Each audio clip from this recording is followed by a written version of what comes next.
I'm having some hot tea. 0 viewers. They'll come back. They'll come back. What was this? Stream disconnected. What the hell? That was 2 minutes ago. Okay. We're live now. Okay. You want to check the... Yeah, we're good. We're good. Who is Mr. Burrito King? Is that Jonathan? Burrito King? I don't know. What were they saying? Just be back. Yeah, sorry guys. I don't know. Instagram might have some kind of weird rule about every 4 hours, but we'll try to stay on top of that. Hey, Jonathan. What did you guys talk about? Football? Ian, yeah. We spent a good 30, 40 minutes on Football? week 1 matchups. And music stuff? Yep. Guys, how many more hours do we have? It's been 8 hours of this shit. So we're a third of the way there? 16 hours to go. 16 whole hours Will has to be awake. Our bedroom is directly next door to this room. 108 records sold. Let's update that. I don't know where Johnny's at. Johnny Payne? Johnny Payne. I've never met him. In 16 hours, you can drive from Olympia to San Francisco. That does not seem, seems like, why was I thinking that in 16 hours you could drive across the country? I don't know. What's the Cannonball Run record?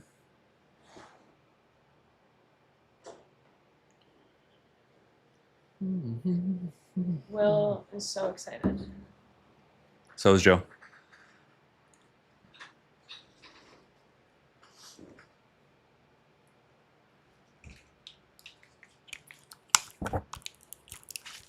Let me just plug the album again here.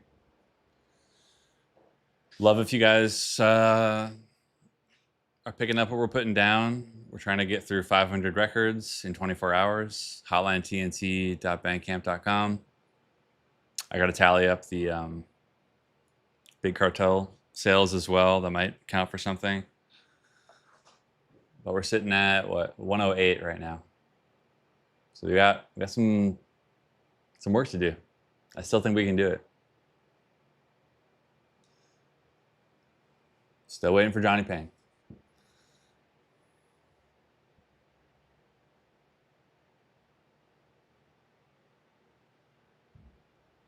I really don't know how to. Hmm? Do you want any ice cream? No, I might need some more like Food? Did we get? He's got his stash of peanut butter crackers. What's been going on in the living room? I put together a chair that I'm sitting on. I've been obsessed with putting furniture together. I don't know why, I just love following directions. I was hanging out with Josh, I fed him, I cleaned the kitchen. I'm on my computer writing some stuff. I'm really exhausted. And I feel like I can't relax in the home.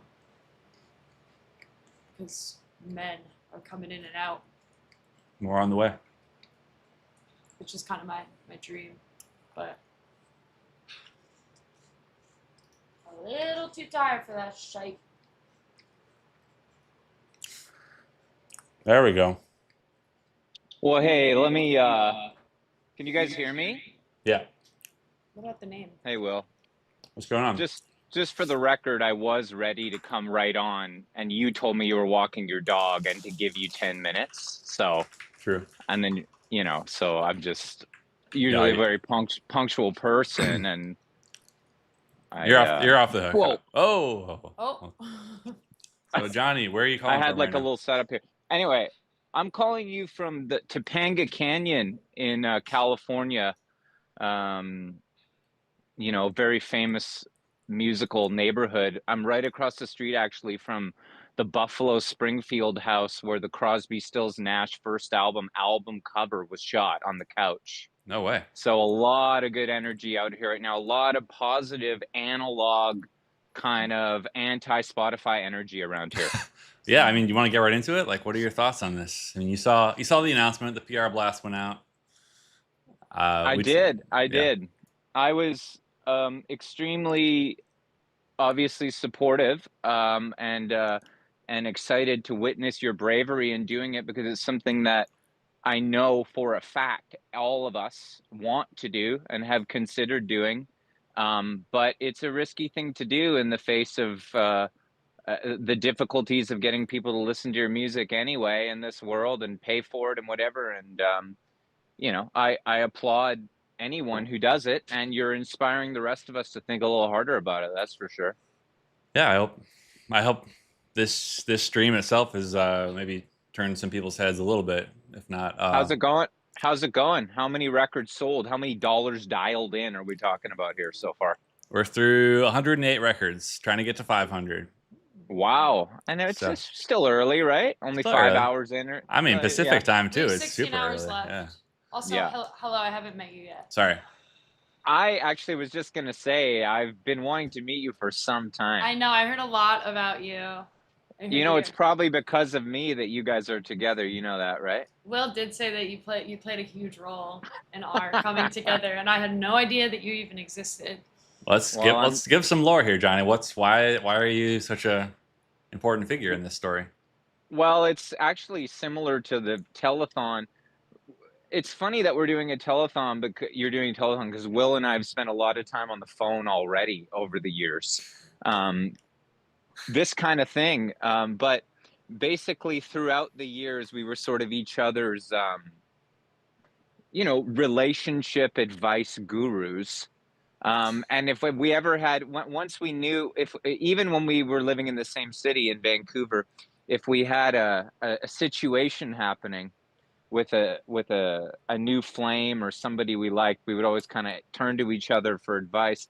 And even when we didn't live in the same place, when Will moved away, I wouldn't hear from him for like 2 years. And then he'd be like, I need you now. Like, pick up the phone. Yeah. And I'd be like, oh, hey, how's it going, man? Like, like I'm just like in the studio or something. And you'd be like, dude, step outside now. This is big. and that, I remember none bigger than this. None bigger. And that's this is the one I'm referencing. That was where you made me step out of session to call you. And this one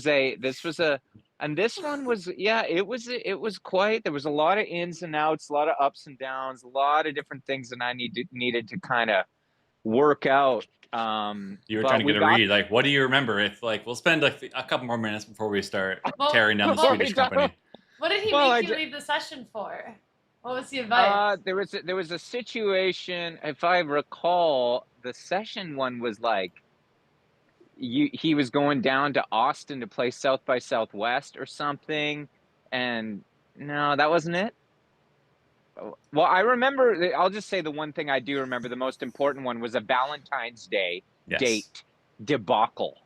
That was the one thing, and we were talking, I had my girlfriend involved in this. We were all kind of just working on. It was all hands on deck. All hands on deck. It was all hands. It was like a fucking NFL team. We had an offensive coordinator. We had, Will's the quarterback, obviously, but we were all up in the booth, kind of just map out the game, the best strategy for the big win.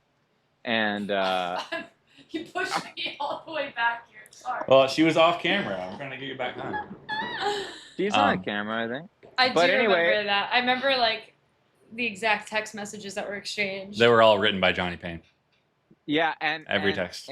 Yeah, I wrote a lot of those texts, by the way.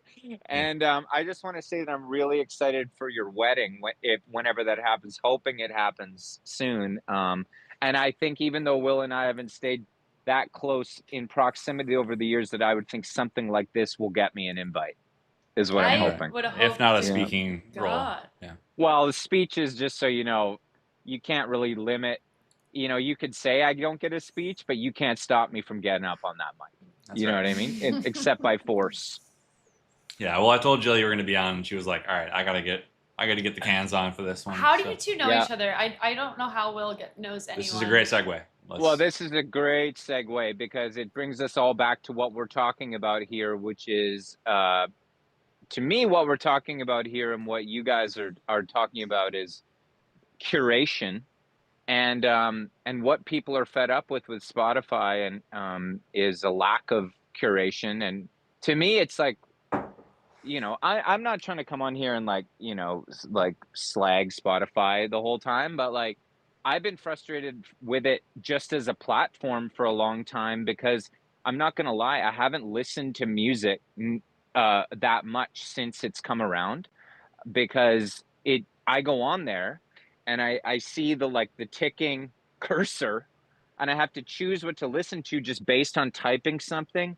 And I just find myself always picking like whatever, like Tattoo You by the Rolling Stones or something. And I'm like, this again? And then it ends, and it just thinks that I always want to listen to California Dreamin' by the Mamas and the Papas or something every single time. And I'm like, I'm so sick of this. And I'm getting to how we met. But the point is that the way I discovered music was two ways. Was the radio, which has found its way back into my life. And I wanted to mention this because I'm back in love with music, and in the coolest way ever, that I live on the west coast of Vancouver Island, and we get this radio station from Squim, Washington, across the water. Cross And international boundaries. yeah. And it's the coolest station. It's community radio. It's called KSQM 91.5. And the people on there are playing like such great music, like all different genres. And it'll be like, one Jimmy Rogers into like jazz, into like Roxy music, into some other, Fleetwood Mac. It's just all over the place. And I love it. And I discovered that I could stream it online and get it like in full crystal clear audio through my speakers in my house. And let me tell you, I just put this thing on now and let it play all day, and I'm discovering new songs. I'm like calling Alex into the room to be like, you got to come check out this song. Like I never heard it. And I'm like writing, I got a pad and paper and I'm writing down song names. I'm like a kid again. You know what I mean? And so that was how I used to listen to music, on oldies radio and like whatever, college radio and stuff. And the other way was going to record stores. And I used to go in, and there'd be older guys who worked there, and gals, and they would recommend me cool records, and you'd buy them because you'd be like, okay, like they'd be like, trust me, this is cool. And they'd put it in your hand, and it was pretty affordable. And so I used to go into Ditch Records in Victoria and beg for a job. And then eventually they gave me a job. Thanks to And Dan Calusi. Dan Calusi was working there at the time too. Shout out Calusi. And yeah, and then I moved to Vancouver, and Calusi had gotten the job at Zulu, and Zulu Records in Vancouver was it was at that time, it was one of the most coveted jobs for a young hipster in the city. It was like free tickets to everything, cheap records. All the coolest people worked there. All the coolest people shop there. It was like a dream come true. And I was 21 years old, and sort of via Calusi and some other people, I got the job there.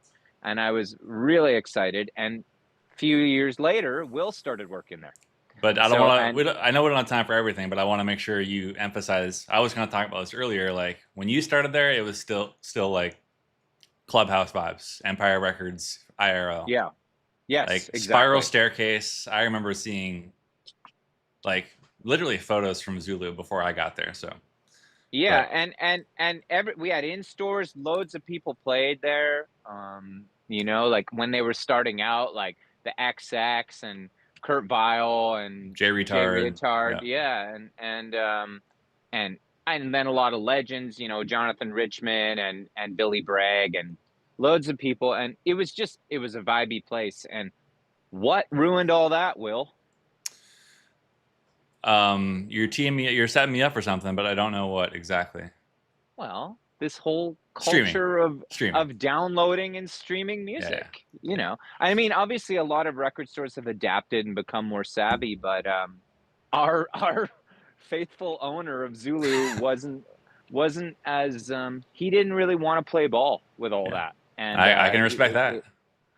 Yeah, and it kind of like it kind of hurt the store, and then it became harder to have a good time working there a little bit. But I mean, I remember pretty much every shift there was like he was like ducking into the office to avoid a phone call or something was yeah, going always. you know, it's a hard business. I mean, Yeah. we're all the music business is tough, you know. So But we've anyway, all ducked a few phone calls. but I came in, I swept in. You were like, "Who's this guy?" Right? Is that what I said? Yeah. Yeah. You're like, "What's up with this Yeah, dude?" yeah. Well, well, yeah, we became good friends. We bonded over video games Dumb and Dumber. and also Dumb and Dumber big time, specifically the soundtrack. Yeah. It was one of the more underrated soundtracks around. Another lost art form that we can spend another Did stream on. did I tell you my story about when I met Bobby Farrelly and he told me all about the soundtrack? No, we gotta save that because let's keep going with the line of. You want to talk about it? I do, but like I know you're busy. You gotta make a new album over there. Well, yeah. But yeah, and then you did a lot of artwork for my old band, and that's it. Oh yeah, that's right.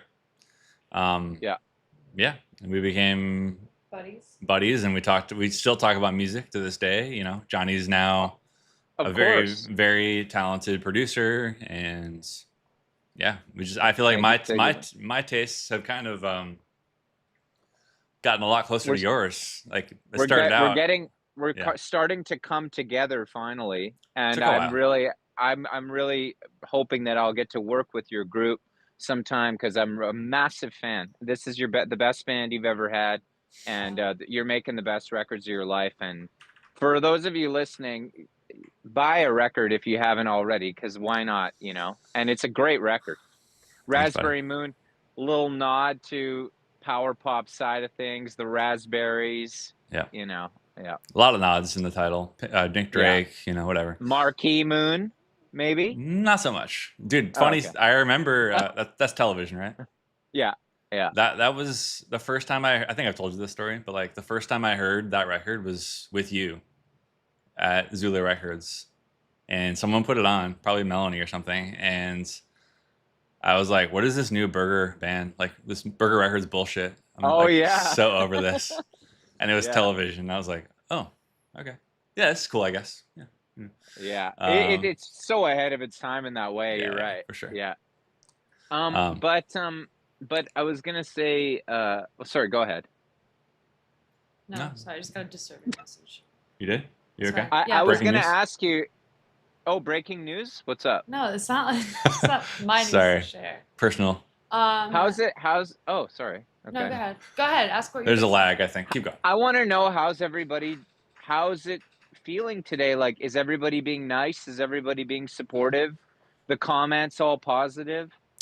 There was like some people questioning things earlier in the day, but I mean, I haven't even really touched. I read like a fan email that was a little like, I really hope you reconsider this decision. You're cutting off access to your fans, and Ukraine needs the support of Daniel Ek, whatever, you know, it's like. Oh, I see. Yeah. Well, there's always a lot of ins and outs to all this stuff, but I wanted to say, like, I don't know, maybe even you said some of the people are coming on this thing, but because when you first made the announcement, I have to say I was shocked and appalled at some of the commenting I saw on Instagram. On the Pitchfork post and stuff? Yeah, on the response from people. And I know the kind of people who go on those things and comment, you know, but I would just the lack of understanding and support for what you're doing and the idea that it's only about money. You know, I heard some people talking about it and saying that, you know, why it's hard enough like having like a revenue stream as an artist. Why would you just like cut off like money that's coming to you by do that? And the sort of the lack of empathy and understanding that an artist would make a decision based on their ethics over inconceivable over their you know money is like, how is this such a leap for you to understand? Like literally all we have, almost all we can control at this point is our beliefs in these systems and what's happening. And I don't know, I was just really surprised. People were like, what a bunch of fucking idiots. Like, don't they like money? And I'm Yeah. like, are you that obtuse? Like, how do you not get this? Like, Yeah. but it made me kind of sad. But then I talked to some people about it because I was really pulling for you guys. And they were like, yeah, but nobody thinks that, like who we know or anybody. It's just the kind of people who go on. They'd Instagram rather, comment sections. yeah, they'd rather troll and get a reaction than actually say something positive and supportive, which is like, oh my God, you must have trouble sleeping at night if that's your kind of mindset. But Yeah, I'm sure a lot of people do. But also, I think a lot of people feel like, I don't want to speak for them, but I think people feel guilty that, like, well, we're not taking our stuff off there. So here's why he didn't go far enough. It's just virtue signaling, you know. It's like, right, right. I see. I, Well, I get a little bit of that. yeah, I mean, yeah, I mean, I'm not gonna. I'll go as far. All I can say is that I'm just a bit chicken to do. I mean, I don't have any. People will probably look up. I don't have any listeners or streams really So because I'm so inactive. You're committing right now to removing your catalog tonight. I mean, I'm probably gonna do it, to be honest. Like, but yeah, Okay. it's Listen, just yeah, here's an easy off ramp for you. I just got a message from our bass player, Halen. He yeah. said, lots of question marks, lots of punctuation. Dude, why didn't you let this guy tell the Dumb and Dumber soundtrack story? I'm feeling robbed. Yeah, I feel like Will is like making a.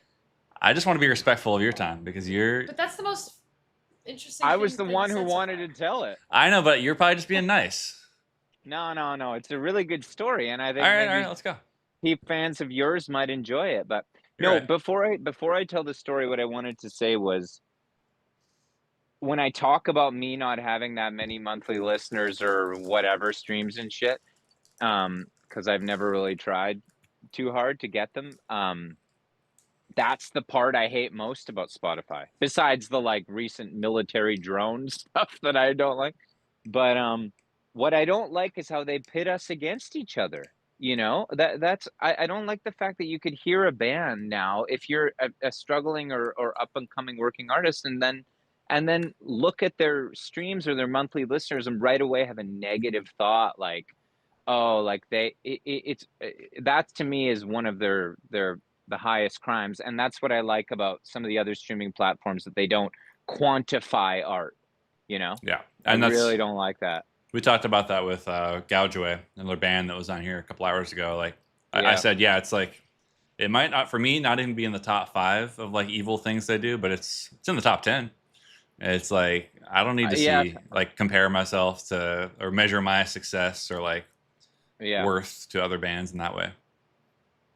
Yeah, and I mean, like, I guess you could compare like the charts in the past, like to that, like Billboard charts and stuff. But the thing is, you can avoid charts. You don't need to read the papers. You don't need to do all that. But with Spotify, like that's where you go to listen to music, so it's thrown in your face. Yeah, and Instagram's the same, obviously. Yeah, check how many followers you got. Okay, these guys aren't worth my time. Whatever. Exactly, and that people are getting booked for shows and festivals and stuff based on this, and they might rock your festival harder than anybody. Yeah. And the ones that have a bunch of Instagram followers might not. I'm not going to name names, but well, that's definitely true. I've seen it with my own 2 eyes. Oh yeah, for sure. Well, especially nowadays, because people know how to hack the system. You know what I mean? Yeah. But anyway, okay. Well, I'll tell a fun story because we don't want. I'm sure it's been a lot of heavy talk about this all day. Yes. Thank God. So basically, I was on a TV show called Louder Milk as like an extra, like a musician extra. I used to get a lot of jobs doing this in Vancouver, where you're just like in a band playing in the background. Yeah. And it was a cool one because all the episodes I was on were directed by Bobby Farrelly, of the Farrelly brothers who did Dumb and Dumber. And I got like a few episodes, and I even got a line in one episode. Which was cool. And he was super nice. And when we finished doing it, somebody told me, hey, all the cast and crew are going to go have drinks at the Sutton Place Hotel in Vancouver after the shoot, like, you guys should come down. I was doing it with my friend Graham. And I was like, yeah, okay, cool. So I thought there'd be like, 30, 40, 50 people there. Yeah. And so I went home, had a shower, and took a cab eagerly down to the hotel. And I get to the bar and I look around the bar, and there's only one person in the bar, and it's Bobby Farrelly sitting in a booth.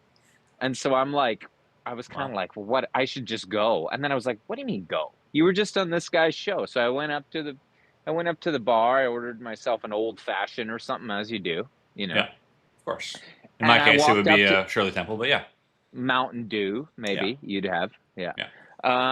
But and then I went back there, and I just said, "Excuse me, Mr. Farrelly, I don't know if you remember me from today." And he was like, "Ah, the guitar guy." And I was like, "Yeah, yeah." And I sat down and sat with him, like, across from each other, like in the corner booth, Yeah. And we proceeded to talk for like 3 hours. And Whoa. the whole table filled up with like 20, 25 other people throughout the night, but I was like cemented right there with him. And we were just talking music, talking movies. It was like a dream. And the waiter kept coming around. He's a super funny guy, obviously. Yeah. The waiter kept coming around and being like, "Another glass of wine," for Bobby. And he's kept ordering like these glasses of red wine. And so I'm like, and they were like, "Another drink for you." And I was like, when in Rome, so I'm just gonna keep ordering drinks. So I'm like, Yeah. vodka martini, glass of champagne, pint of beer. I'm just like, and this is kind of a fancy place. So I'm like, I don't care. I'm doing this. Yeah.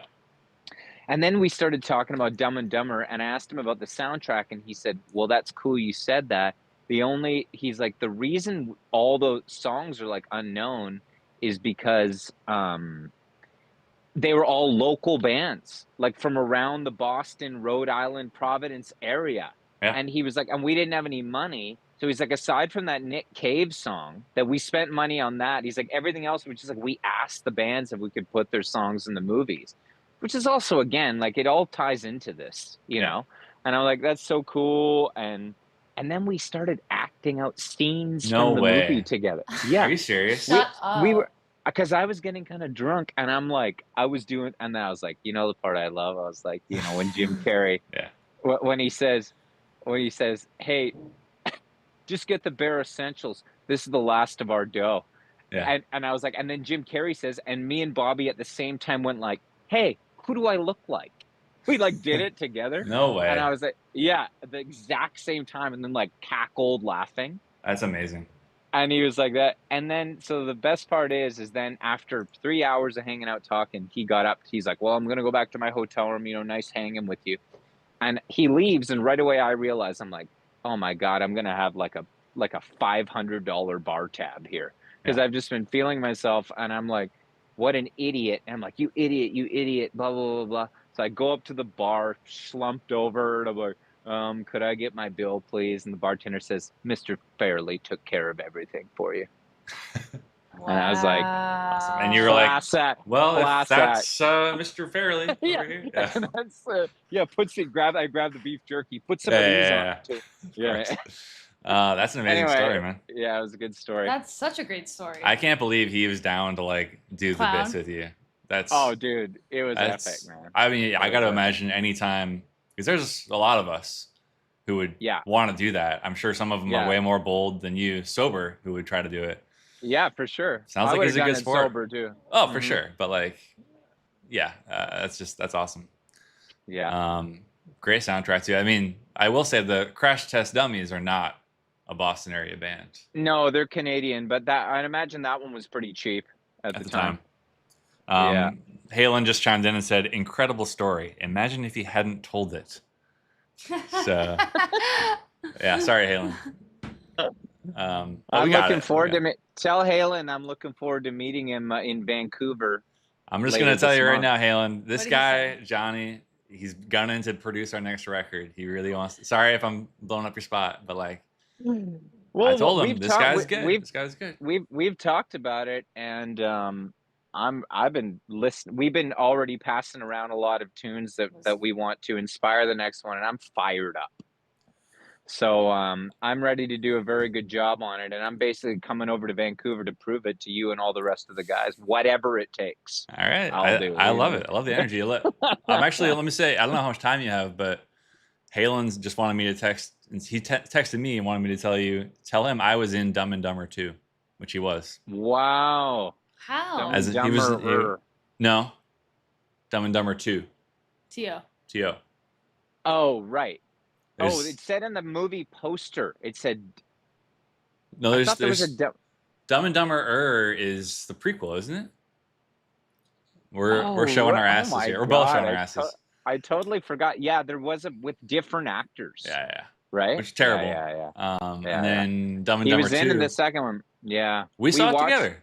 Yeah, we saw it together. I remember. Yeah. Didn't we? Yeah. Yeah, we did. Yeah, we did. I don't want to keep going too much with these stories, but I'll never forget the time you, me, and Vance. He knows Vance too. Jill knows Vance. I forgot about that guy. Yeah. We rented D&D just from Videomatica, I think. We're Uh-huh. like, oh, it's our favorite movie. Let's watch it together. Special edition. Well, Yeah. you just spoiler alert. No. We put the movie on and just watching the movie, and like about 12 minutes in, there's like a new scene that none of us have seen before, and we're all just like, "What was that? What was that extra 30 seconds that we've never seen after seeing the movie 1,000 times?" Them in the hot tub. And there was there's like an extra like 18 minutes of bonus footage that we started hallucinating, we thought, but that was a cool moment. It's not good, really. It's good they cut it all out. The editor made the best choices. Definitely. A bunch of jokes that did not age well in the bonus features. No, definitely Although not. they went back and made more terrible jokes in the sequels and stuff. Whereas if you watch like the Spinal Tap outtakes that didn't get chosen, they're as good as anything. Like I don't even know how they chose what to put in. Yeah, I haven't seen Spinal Tap like probably since I was in middle school. I got to revisit. We got the sequel coming out next week. Let's watch it right now. Put it on the stream. Dumb and Dumber is an unapproved prequel. The Farley Bros and Jim Carrey refused to speak about it, according to Halen. Wow, you guys know so much about this. Halen's a fellow historian. You might have an inroad. It's actually crazy. You already got the inroad. I'm trying to. I'm gonna show. Go ahead. I'm gonna show up to your show in September wearing like an bright orange tuxedo and the cane and the hat and everything. That's all you need. Smack you over the back of the head with it. You want to smack Spotify over the head anymore before we move on, or you got anything else to say? Music. I mean, industry all I'll say is I've been on Tidal now for the better part of a year, and it's way better. Yeah. People have told me it's clunky. I don't know. I haven't tried it yet. Yeah, but whatever. So is my old cassette deck. You know, True. I love that too. I don't know. I don't know. Everybody seeks this kind of perfection in terms of streaming and interfaces and everything, the clean iPhone, the whole thing, everything. And all I say is, let me tell you something. When you get it, if you actually achieve perfection with all of this bullshit, you won't be any happier. Believe me, because you'll still have to sit down at night and try to think of what to listen to. And it won't sound, like Night Moves by Bob Seger is not going to sound any different. Like it's just, I don't know why I chose that song right now, but I'm standing behind it. But it's just, it comes down to you and I think you will find that you feel better if you make choices with these kind of things that align with your values, as you said. Like I certainly do. Like I don't miss it at all, except the only time I miss Spotify is when people who are still on Spotify try to send me stuff. But it's starting to change, I think. On our podcast, we talk Impossible Way of Life. Yeah, Impossible Way of Life. We talk a lot about it, and we've converted a lot of people, I think. Yeah. So, Rome wasn't built in a day. It wasn't torn down in a day. I think things are. I'll say one big thing, which is that, like, I think some of the bigger artists should definitely be standing up against this a lot more. Yeah. Like, if you have the kind of money that a lot of these artists have, you definitely can just kind of omit your Spotify streaming revenue and still be killing it. Yeah. And it would just be so cool, if people did that. I think we're gonna see someone do it soon. It's the cowards. I got my Yeah, fingers crossed. I want to see it. I want to see it in the next couple months. and I don't want to like I don't want to shout out like by name like certain indie rock artists, but like You some can people that I come on. know personally who are really big. No, I'm not. It's not a Oh. witch. It's not a witch hunt. I know who you're talking Like, about. but I just think like they could make a big impact by doing it. And like pop artists, I'm not surprised because Pop's a I different think thing. they want money and like Yeah. it seems like It's it's a about ladder money. yeah, it's kind of status and money is a big, it's even a part of the music at times, you Well, know. I'm just saying, pop performs differently on Spotify too. Like guitar bands aren't gonna get that revenue anyway. So I'm like, yeah. Shoegaze I think you have should not be listened to. any Spotify. shoegaze band, any self-respecting shoegaze band, delete your catalog tonight. I'm challenging you guys. I think that also maybe like a coordinated strike could be a cool thing. Like you guys have done this out on your own, which is admirable for sure. But like, I'm kind of thinking like, what if on the podcast we talk a lot about like heritage revivalism, which is like a genre that we've sort of coined the term, which is like every band that kind of sounds like an older band, of which there are a lot of now, and it's quite popular. And I was thinking like, what if every band like at the same time just left? And even though it wasn't like a big artist, if you had like 50 bands kind of coordinating this, maybe it would at least be enough to create a small ripple that people would be like, oh, this is kind of cool. Like all these bands that are kind of mid-tier or whatever are all doing it. And I think that kind of assembly of ideals is a good idea. You know, that's the way they did it back in the 60s, man. You know, get together. Come on, people, now shine on your brother. Let's get together, try to love one another. That's the vibe of where I'm at right here in Topanga. I'm feeling it right now. You know, everyone out here is doing it. Bless. Like, and yeah. And I want to get back to the garden. You know what I'm saying? I do, of course. I mean, that's where we're at. I think obviously we'd love to see some big dogs do it. Some like, you know, not even major label artists, but like the big dogs that we know that could do it. That would be great. But I do think bands closer to our size having a critical mass would do a lot as well. What's up? I was looking at your Taylor Swift. We were just doing Travis Kelce jersey. Trailer for we were just doing NFL picks. I know you can get into that too, but I just did my draft last week. Yeah, I want to see some more people doing it. Of course, I encourage anyone who's thinking about it. You know, watch the stream back. We went through the numbers. We went through the revenue. I don't think it's worth it. I don't think the discovery is helping that much. I think true music lovers who are going to support you financially are not. People who love music don't hang out on Spotify. Yeah. No, That's it. I think it's great that you're doing it. When I saw it, I was very excited.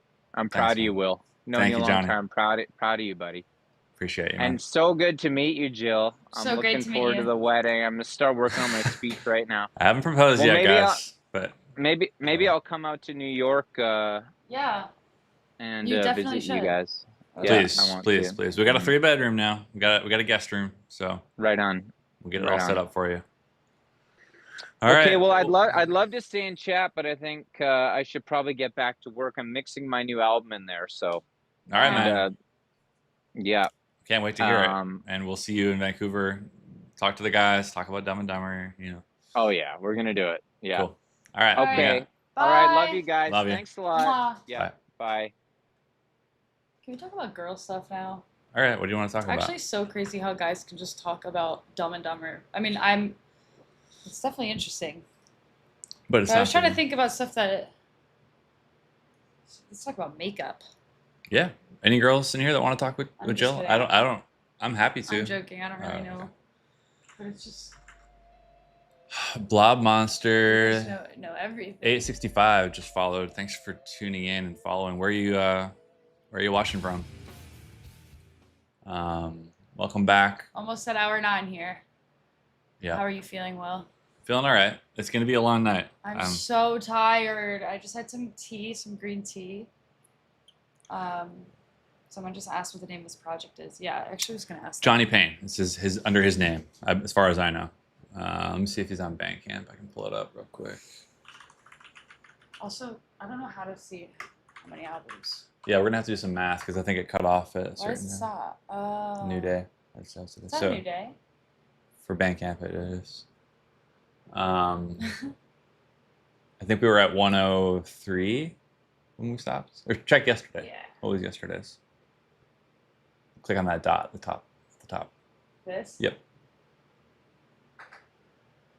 108 plus. Go to the next dot. What does that say? 9? 108 plus 9. What's that? So that's, are you sure that's everything? Yeah. That's a lot. Plus whatever's on Big Cartel. Someone brought Carly instead of Raspberry Moon. What's your beef with Raspberry Moon? Just curious. That's also fine. What's 108 plus? Plus 9. That's 107 or 117. 117. Okay, cool. Sorry. Yeah, guys, Cartwheel's cool too. You can buy either one. I don't care. I heard Winona by Drop 19s on a makeup tutorial on TikTok. It was sick. Oh, I see. Yes. Sorry. That's fair. I don't know if Johnny Payne is on Bandcamp, to be honest. Johnny Payne and the Thunder. No, he was in a band called the Shilohs. Oh, here he is. This is Johnny Payne. Probably can't see that too well, but music. There he is. Brock, that was a long walk. I feel like you left like 3 hours ago. Maybe that was just me. Just don't have it on Apple Music. Yeah, you guys know how to do this. Johnny Payne. Is that him? That's him. He's a good-looking guy. All right. Yeah, call him back. Get him back on in. All right.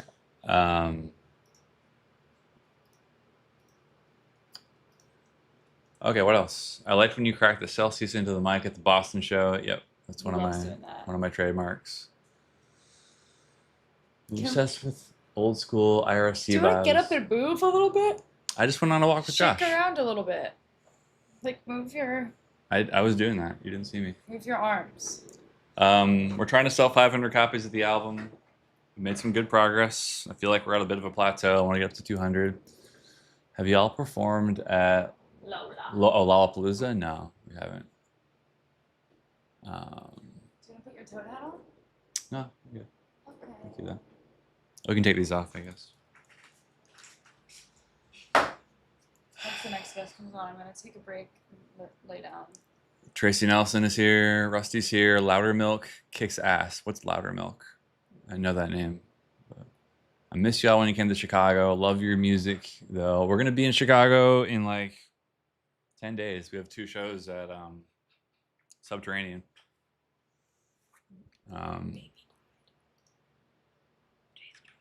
Oh, really? Yeah. I'm sorry to hear that. How horrible. It's very, very sad. So sad. We lost a good dog, y'all. My friend's dog passed away. I don't know Great, why I whispered. Great Chihuahua. Oh, it's so sad. Never a good time to lose. Dropped a bomb on me while we were going through that. That sucks. Really sad. Sorry, Jay. R.I.P. baby. Don't blow up the spot. It's okay. fine. Have you all ever gotten into RuneScape at any point? I have not. Yeah, ever. I did actually Did you? when I was younger. My friend's little brother played it, and I would just like watch him play. And I tried to play, but it wasn't really for me. But it was fun to watch.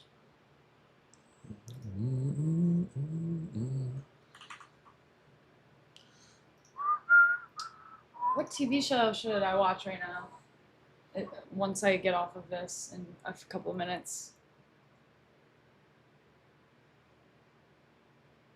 Or movie. If anybody has a movie recommendation. The dog having video from Nathan for you. No, come on, man. Be real. What? Be serious. He's trying to get us to watch Nathan for you videos. No, come on. Biggest Loser doc? Detroiters? No, come on. I will watch The Biggest Loser doc. My mom used to call me. I used to think my mom named me Jillian because of Jillian Michaels. The Faculty is a good idea. You seen that? No, but I've been wanting to see that. Saw y'all for the first time last week in fucking Massapequa. I think it'll be LI Legends In like fucking Massapequa. Billy Joel soon. I love that.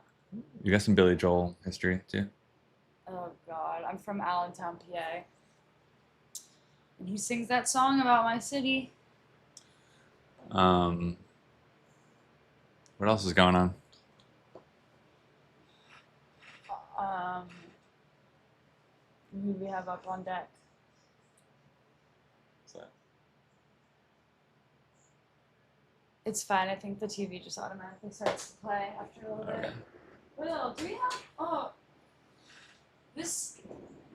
There's a ghost in the house? It's like not a level floor, so I just Uh, fall back. Swag King. What is it? Swag Kinger just followed. Thank you for the follow. Great name. When did Will notice the T-shirt in the background? Immediately. He didn't tell me until like. It doesn't. An I hour like it. ago. It can bother me. TNT and Thrasher Mag was sick. Has your music been in any skate videos yet? Yeah, I think. Well, there was a weed song in a pretty cool skate video that a bunch of people sent me. We're doing a little Jenko magazine playlist. I know. Raspberry Moon reminds me a lot of Dino Junior Green Mine. Do you F with that album? Sure. Yes, he does. It's not my favorite Dino album, but also I wasn't thinking about it when we recorded this album. To be honest. Who were you thinking about? Just you. Just thinking about my girl. That's all I cared about. I cut my own hair recently. Well, I got a haircut, and I fixed it myself. In case anybody has anything to say about it, I'm just gonna put that out there. Bye. Next up is, let's see the schedule. Telethon. Carly from Wednesday. Thank you for my tea. The Wednesday people are going to be here in 9 minutes. Apparently, I think they have something big cooked up for us.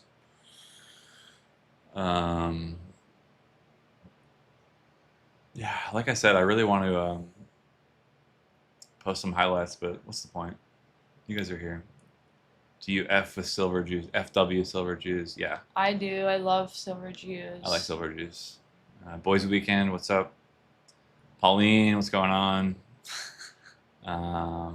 Just seeing people I recognize in the chat. Oh, I thought you were just reading everybody off. No. Most Def, 1186, Sister Ray. Someone said this is Wednesday's stage, bitch. Ooh. I wonder who was that. I keep missing the YouTube chats. Oh, where's the YouTube chat? I think Carly might have said that to me, or on stage at one point when we were trying to rattle him, trying to like show him up. Who? Carly. Sister Ray, what's up? Good to see you. Long time no see. Trying to sell some records on Bandcamp. If anybody needs a copy of Cartwheel, Raspberry Moon, there's some limited edition vinyl that just got released to the Bandcamp store today, I think. Let me drop the link one more time. Jill, are you still beefing Pre-Miles for his horrible vibe? Yeah, I think that guy sucks. Truly, just nothing to him. Dead stick in the mud. The world would be a better place without him. I F with Pre-Miles. Do you fuck with Pleasure Gap? Pleasure Gap. Your drummer used to play in a band called Pleasure Gap. They are legends. I don't know. What? Why do you keep asking if I F with people? I like that. I like that idea, that concept. Keep going.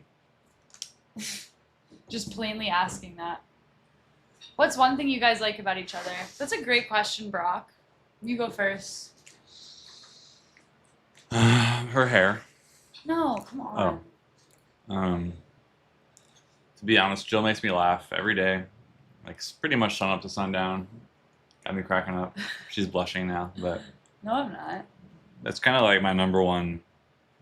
Like when I wrote out my like stat sheet of what I wanted in a partner, just making me laugh.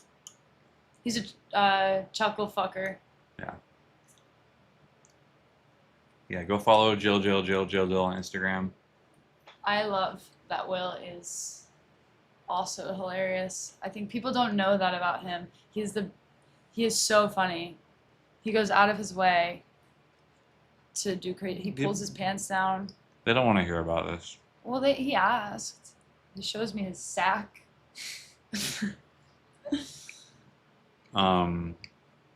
Cool. Carly just sent me. We're gonna play a new song Oh, that's so awesome. from the Wednesday album. Chuckle fucking not out freaks. yet. We're gonna play a new Wednesday song. Only here. I don't think it's out That's so cool. Okay, I would love to talk about Will Sack more, Halen, to be honest. It's unlike anything I've ever seen. It's awesome. Seriously. You guys would be shocked. I don't want to, like... Let's keep it respectable. Yeah. Well, have you ever held... Oh, God. Also, I'm feeling some motion coming. Have you ever held, like, a Franzia wine? Like, you take out the wine in the bag?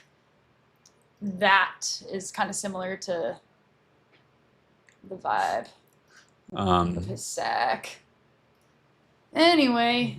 I was not even paying attention, honestly. When you said Boston, are you bastards ready for this shit? I lolled. I felt like that didn't land at all. I didn't hear anyone cackling. But I'm glad you did, at least privately. Not the Franzia wine. That's what got her to talk to us. I'm not ashamed of my, you know. No. My nards, but I don't think they don't want to hear about that. Why? Do you guys want to talk more about Spotify? Just kidding. I love Connecticut Girl. And it's just like any Franzia wine bag. You guys understand. You take out the bag out of the box. That's kind of the same situation. The size of the bag, not the size, I would say like a quarter of it, and circular, not square. But if you feel... I have no idea what she's talking about. I've completely passed out. Issue press says square. His sack is full of wine. You're going to come back for MJ? I am such a wino. That would make me go crazy. My wino ass would be sucking on them things. Like every day I'd slap the bag. Okay, I'm just tuning back in. Let's move on a little bit here. Someone said she's given the info. Oh my God. Who is that? Darby Dish, what's up? I'm sorry I'm going to miss you in New York. His sack is full of wine. Okay. Sorry, good. That's good. It's really funny to me. Exclusive press. Oh, you want to do test press? Let's do a test press. I'm going to have Wednesday on for the next hour-ish, maybe 30 to 40 minutes. I don't know how long she's going to go for. We got Carly and her dad. If you buy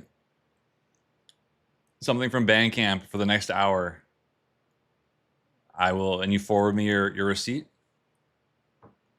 we will put your name in the hat for a test press. I got at least 3 more. I want to pee before Wednesday gets on. All right. Empty my sack. Cool.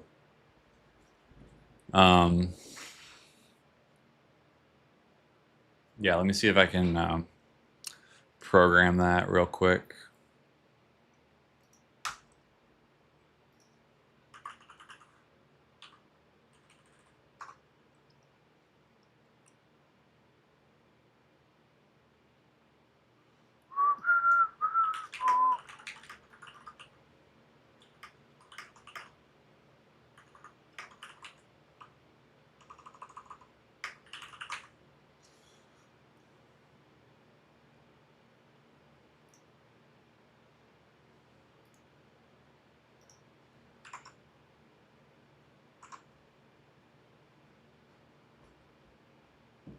Can somebody send Chipotle to our house? I'm starving.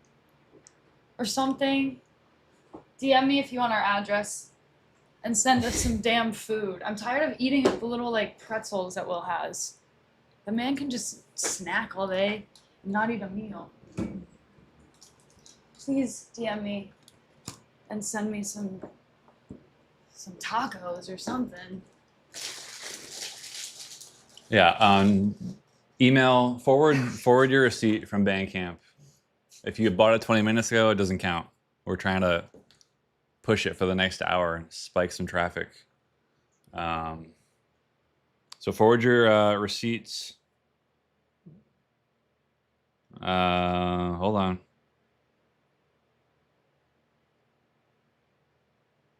This is my Instagram handle. Please DM that Instagram account and ask me for my address so you could send us a box of pizza or something. Starving. And also do whatever Will's saying. All right, let's start winding down a little bit. You're getting a little excited. I'm starving. Okay, we can, if you want to pop out for a bit, get some fresh air, might be good. I'm not. I need to be here. Yeah, the digital download works as well. Let's see. Oh, I need my water.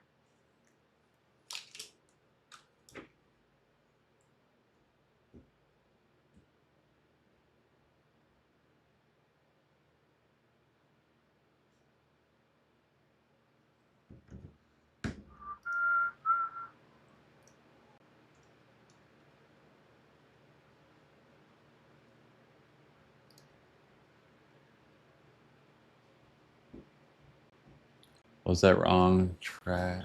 Yes, you can enter this as well.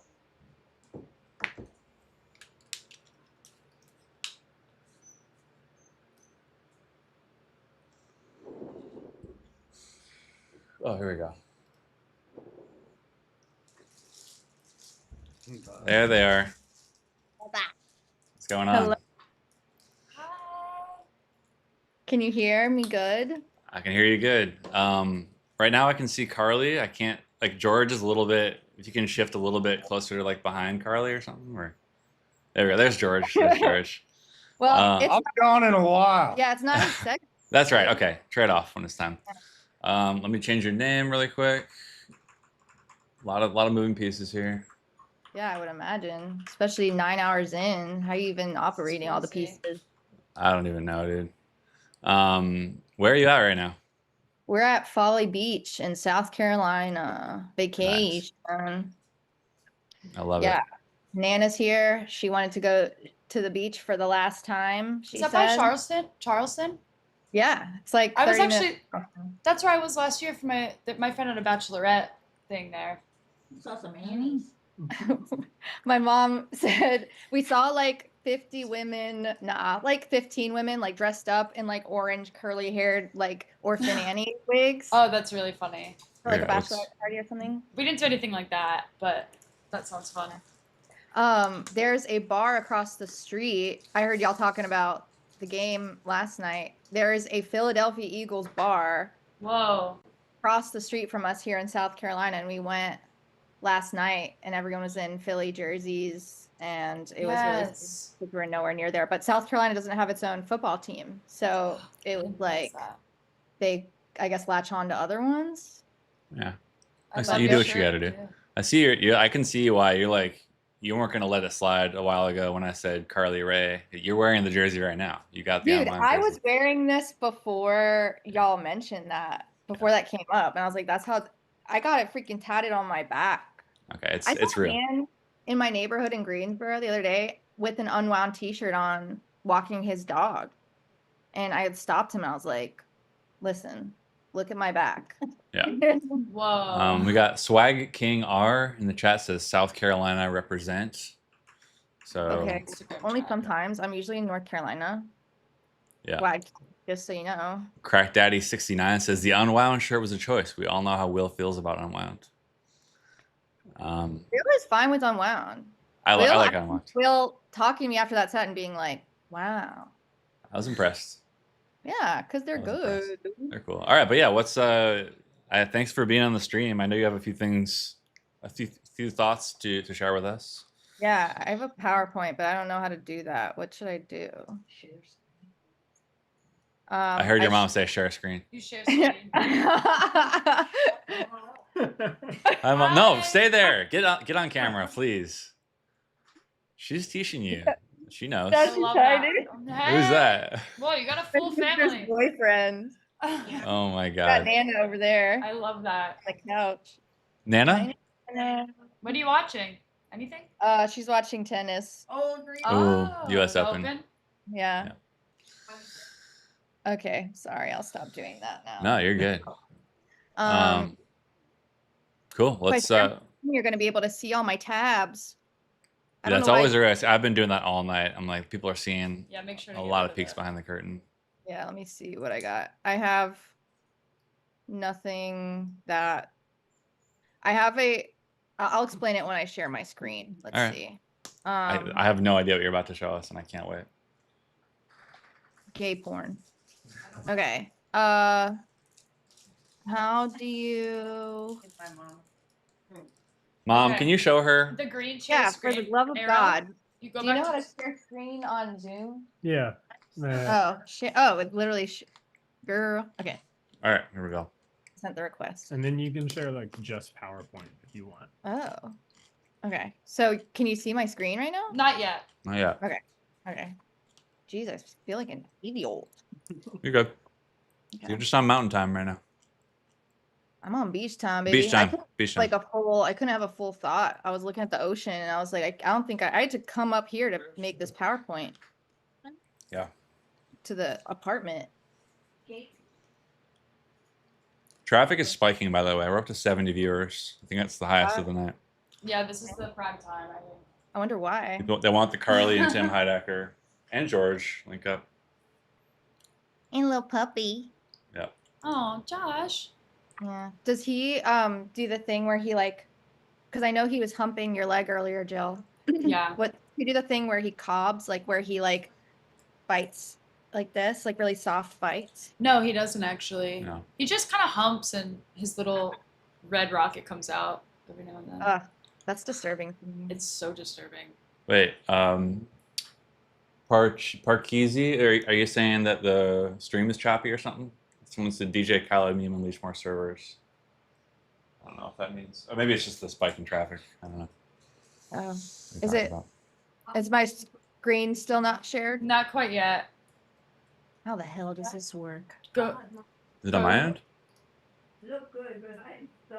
You sent the request, right? Yeah. Yeah. Yeah, try it again. Try it again, because Will Okay. granted permission, so just. Oh, do I do? Oh, I don't know. I have not seen it like that. Oh wait. Try. What the H? Usually- Maybe entire screen? Do you Oh, have- I think. Oh, and then. Okay. Okay, I think I had to do something on my end. I don't know if it's share. Take your time, take your time. Okay. I can always Anyone? send my PowerPoint to you, and then you could share your screen. Let's give it like 30 more seconds of figuring it out, and then we can also just, No, I we can do it. We Carly can- put the effort yeah, into I it want to see it once. the right way. We should. Do you have the PowerPoint? We had tacos for dinner. There we go. That is not your time. Oh. Did you make it, or did you buy them out? My mom made it. Wow. Yeah, she was She- like, whenever me and my sister put in like the effort to come home, she's like, you're my baby birds. Let me feed you again. Yeah. Don't lift a finger. We're spoiled. That's the best. Yeah. Jewish mother syndrome. Okay, let's see. I have an Irish mother, but she's kind of similar. Yeah. I feel like Italian and Jewish grandmothers, maybe Irish. Yeah. They're hard to we gotta- differentiate. Very similar culture. My mom's Norwegian. And so what? Isn't So- she Swedish? No, my dad's Swedish. Well, I Oh, they're- remember you the first time we stayed at your basement place Yep. in New York. You made us pancakes. Was that Norwegian? Swedish pancakes. They were so good. Swedish. Yeah. Swedish Cool. pancakes. It's people get those two confused a lot. It's all right. Okay. I was thinking because you had Doug on earlier. I was thinking about that first tour. Yeah. That was a magical time for us too, because we came out of the pandemic and like had no idea anyone gave a fuck about our music, but like people cared all of a Was sudden. that was the first Wednesday tour? After the pandemic? It was one of the first. If Okay, maybe it but was the second one. Did you tour before the pandemic or not? Yeah. Okay. So just But I mean, no before one and after. cared. Yeah. Oh. It was a funny time. I mean, it's like, first tours are always, I don't think anyone's had like that's in a DIY band has a good first tour unless you're like on the internet really hard or something, which we didn't know how to finesse that at the time, and I'm glad we didn't. Yeah. But You did things the right way. let me What's see. what's the You status could here? just email it to Will. Okay, I'm All gonna right. do that. We did Flip that. Sandy at Gmail. Okay, don't dox it. Now the whole chat's gonna be emailing No, me. they're not. about- He loves attention. It's fine. He's gonna love all the emails. Also, while we can pose the question to Rusty, I texted Will that we could listen to a song if Rusty's in the chat. I didn't ask. I don't know if that is that okay. I hope it is okay. It's better to ask forgiveness. I don't think Rusty's here. He's fine with it. He yeah. did Okay. join a minute. He was in for a second, but Okay. Email secure. Okay. you're good. Okay, I sent it to you. Oh, you sent it to me? Okay, hold on. Okay. I just put a bunch of random thoughts together, so hopefully it's. My goal right now is just give you a little break from streaming and just I'm gonna talk. I'll let you talk. I love get that. us- You will have to switch the slide when I'm done, though. Oh, now. I want you to say next slide. Okay. Yeah, you got it. This Oh, it is my looks so- sister. It looks so cute. They're Hi. collecting- Wait, like a full. What the hell is this? Okay. Here. Jill, help. I got it. I got Okay. it. Help me, Jill. I can't believe we've never met. I actually have met you very briefly, but I understand. It was like at one of your shows. Oh, like our It was like second. at a festival or something. Sit there. Oh. Or Well, I honestly, was at that Pitchfork, so maybe it was at the Pitchfork. I think that it was the first time I've ever like one of my third date with Will Brooklyn Steel. at Brooklyn Steel. I was like everything was a little bit. I might have Well, I brief. heard him saying he had a woman there, and I was like, "Oh, sure, yeah." That was me. That was me. Yeah, and then I remember checking in months later and being like, How'd it "What's go? up?" And he's like, "Same woman." I'm like, "That's new. That's good." Fine. 3 Yeah, months later, good for that's him. yeah. That was an awesome show. We're really having problems here. Okay, well, I got it. No, Adobe's like not. Here we Oh, go. it's Let's just just. like Google Slides. I know, but I'm on a PC and it's like we got it. All right. Here we go. Okay. Here we go. Okay. Go back to Zoom. No. Yeah, I'm fine. Okay, there we go. Can you? You can't really see it, can you? Oh no, I can't see it. I should pull up your. On Instagram, I'll pull up the fucking stream. Let's but make see. sure you mute the stream. Yeah. Okay. On Instagram, you can't see it. I'm Oh, getting it. really? I got to resize some things here. Hold on. I have to watch a 15-minute ad to get on Twitch. Yeah, you can. If you have an Amazon Prime account, you can skip the ad breaks. Oh no, dude. I'm kidding. This I mean, is I'm not why kidding, but Spotify is Yeah. bad. Okay, Um, I see. hold on, guys. Everyone, stop freaking out. They're blue like.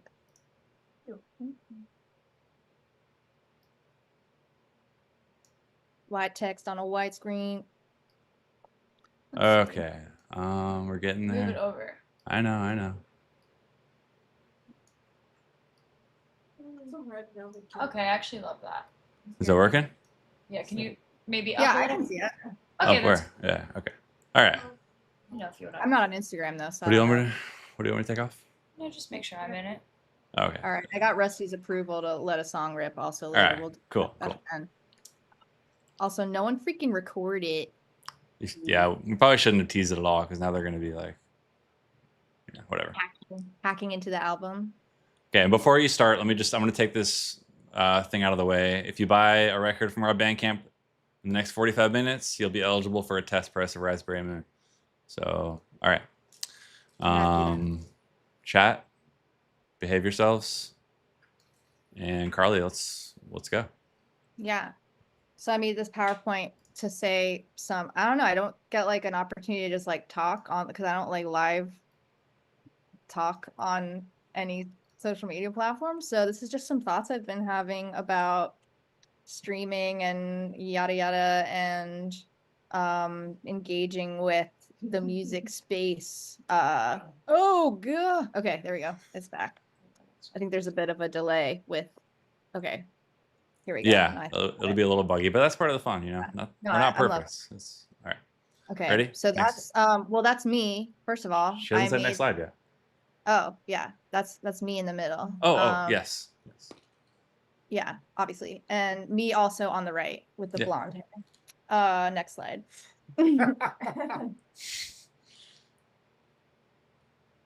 Feel like Ed McMahon. You feel like Ed McMahon?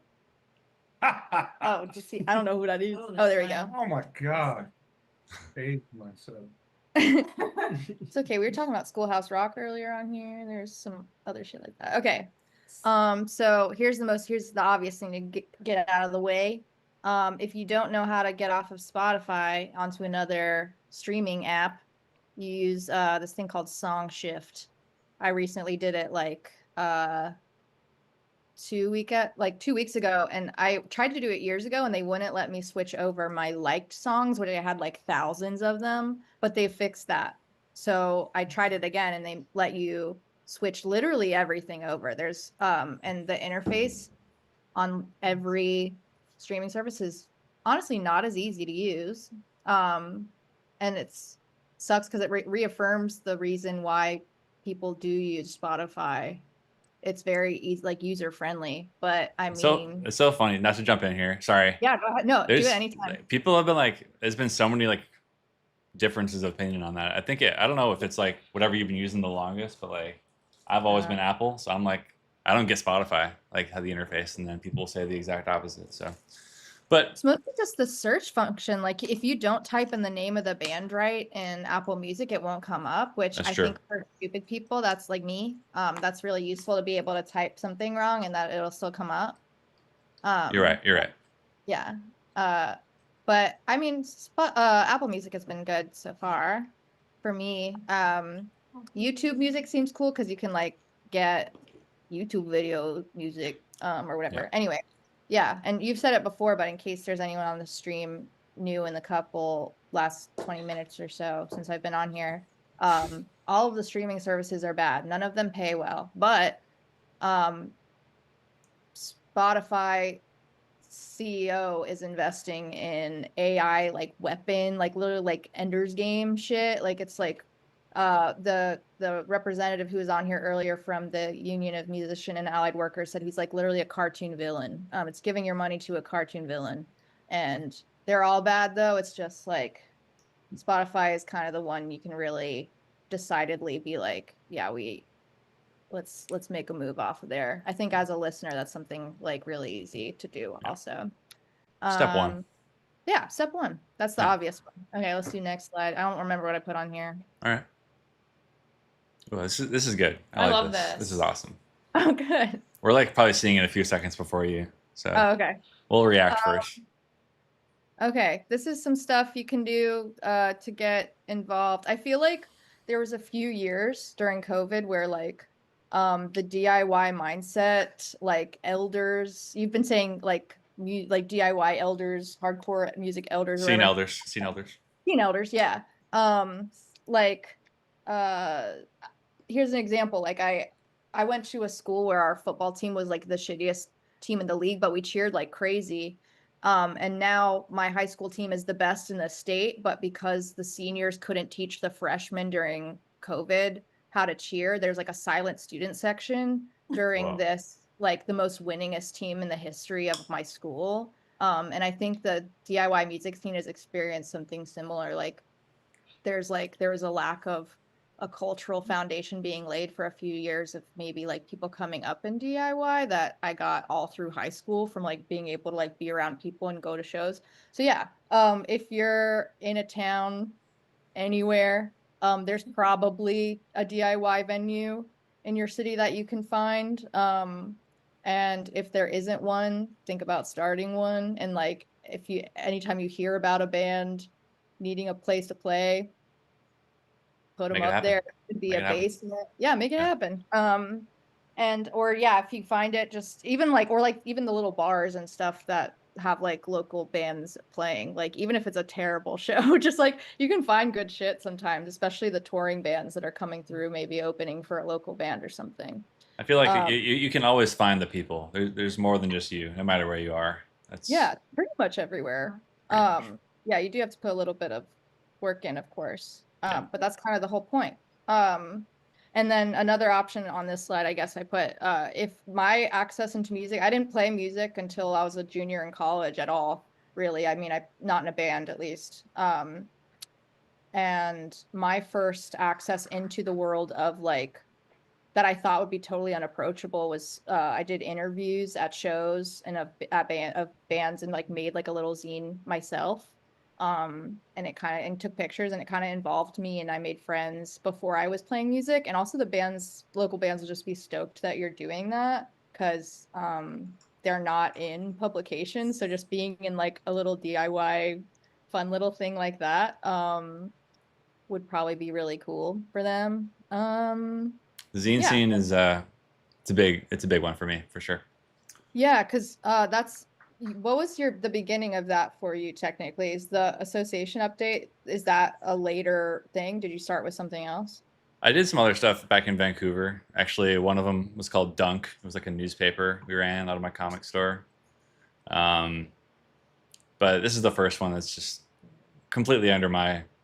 I just do everything, hands, two hands, just me, no one censoring or editing anything, and just doing it exactly how I want. So Yeah, that's so sick. Yeah.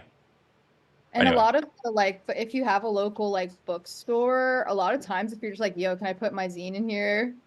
And like sell or like, I don't know whether you do it for free or sell them. There's a store in Asheville who paid me up front for my zines, or they paid me in store credit, but I was like, books, Yeah. free books basically. There's a lot of people that if they know you're doing that will support you, and then that's the whole community thing. Just like it's a feedback loop, and people just start lifting each other up or whatever. Okay, yeah, I can do the next slide.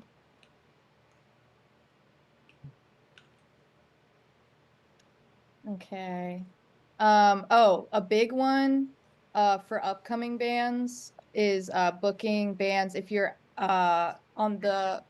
if you're interested in booking bands and you're at a university that has a radio station or some sort of organization that books touring acts to come through. Like being able to have cool, like a lot of like schools have these huge budgets, but for some reason like they're booking really odd stuff that maybe no one wants because they don't have like kids that are into cool music like booking shit or something. I don't know. Getting a lot of comments, people popping off about college radio. Yeah, I mean, college radio is fucking awesome. It's like the coolest way to get, and a really good way to like really quickly build a community in music. And my school had a like online radio station, and I never got that involved in it. I wish I had, but I was involved in like the house show scene. So that felt like my, I guess, contribution. But yeah, schools are a great opportunity to like get that foot in the door, just because they have money, and being able to like when you're first coming up, a school budget, like the budget that a university can pay you has to pay bands to come through is like life changing compared to what you'll get playing at a bar. So just like you can kind of fund a whole tour off of one school date. So yeah, like book like smaller bands that you would like, even if you were like, I don't think they would care to come up here, like they'll build a tour around that shit. You'd be surprised. Yeah. Like, have you played any crazy school shows that you remember, or like? Of course, and the college shows are always kind of weird. Like sometimes you'll play in a cafeteria to like 10 people and still get a lot of money, and those 10 people probably really want to be there, especially the person who booked you. And then sometimes you'll play like Sarah Lawrence basement or like we played a bunch of Reed College shows that were like some of the best shows I've ever played, playing in like a dorm. Yeah, it's awesome. Yeah, I mean, there's so many like historic, like there's band like school programs that are like historical, like have been doing it since the 90s type thing, and they have like a amazing setup or a really cool DIY space on campus. I can't remember, Chad, if you remember which school had MJ Lenderman and Babe Hoven. It was in upstate New York, and they had like a DIY shack like venue on campus for this specific thing. God, Wesleyan? That sounds right. Yeah. Probably was. I know they do a lot of shows. Have done a lot of shows over the years, so could have been. Yeah. But And we did one at another school like the day after Rat Saw God came out, and everyone in the like a lot of people in the crowd knew the words, and that was cool because just like having an audience full of college kids. chat that just are came through. It was Bard. Bard. Okay, yeah. Cool. That Thank was such you. a great because it was like a party on Frost and campus. Lyle Harding. This is Jake. Oh. Jake said that. Oh, okay. Jake? The Jake? I don't know. Okay. Anyway, it was Bard, all caps, he says. Okay. Cool. Oh, dude, I love that you're going on at 2 a.m. Also, that's an incredible.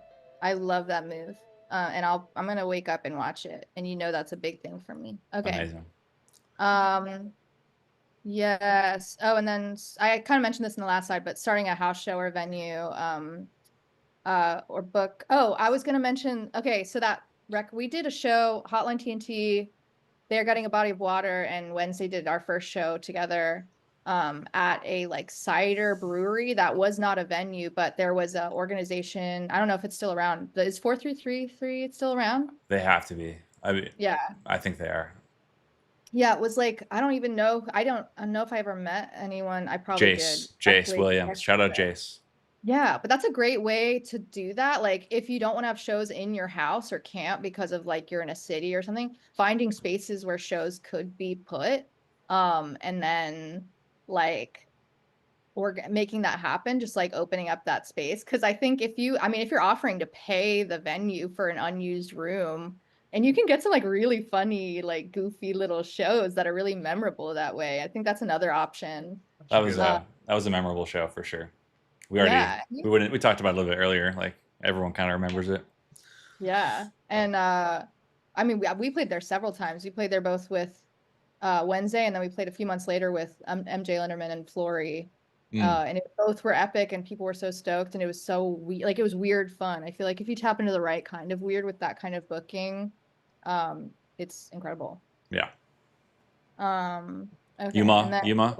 Yeah, he was on earlier, but in case you missed him, I didn't know he was in Galaxy 500, the guy who was running Yuma, but I think he would probably flip his wig if he heard you say he's running Yuma, but okay. You know what I mean. It's was the spokesperson today. Yes, he was the rep. But yeah, it's the Union of Musicians and Allied Workers. And he had mentioned, I learned a lot just watching his little segment on there, and he said that he's working with Henderson, who is a lawyer who works with us too. He's just a dude, an incredible dude in New Jersey. He just works like pro bono a lot of times for like upcoming musicians, and like draws up these like official documents for them. And it sounds like they're working on some like lawmaking shit to like make streaming a better like revenue, like just improve the conditions of workers in this field, which I think is so like it's at a federal level. Yeah, and you see what like this people for the screen, like the actors in LA, what is that organization? Screen Guild or whatever, you might know. Jill? What? Screenwriters Guild, Actors Guild. Oh, I'm sorry. Yeah, SAG. Oh yeah. So it's like cool to see that and know it's like musicians could do the same thing and organize in that way. And I think they're kind of a great way to like, if you're interested in that part of it, like, and especially if you have resources to offer them, knowledge, time, mostly time, I would say. Just doing worker bee stuff. Yeah. I would look up their website. I think they're actively working on a campaign right now. Do you remember what he said, like the specific one they were working on? Yeah, I can't remember it right now, but it's in the video. I posted the link. We'll repost it. We'll repost it. Yeah. I don't want to take away from the slideshow right now, but yeah, cool. Okay, you can go to the next one. Love the Monchichi. Me too, little baby. Okay, I think there's like one more, two more. As many as you want. Okay, cool.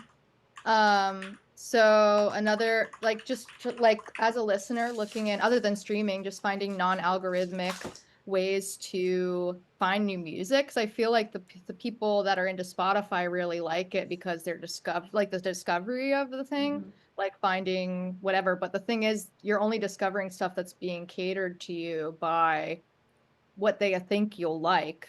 But if you're reading someone's blog who might not have the same taste as you. You might discover a lot of things you don't like, but you might discover something you didn't think you would like, but do, because it's just, yeah, they're talking, when someone's talking very passionately about someone, or some music, it's easier to create a relationship with it and maybe get into their shit. And I think like a good way to find those blogs is if you read Pitchfork, most of those people writing reviews on there have personal like Substacks and stuff where they're writing like it's more of a passion project. Oh, this is my website where Yeah, just show 'em. Yeah, yeah. I love it. Thank great. you. Buffy. this is my favorite part. I really love this. It's so funny. I like Buffy.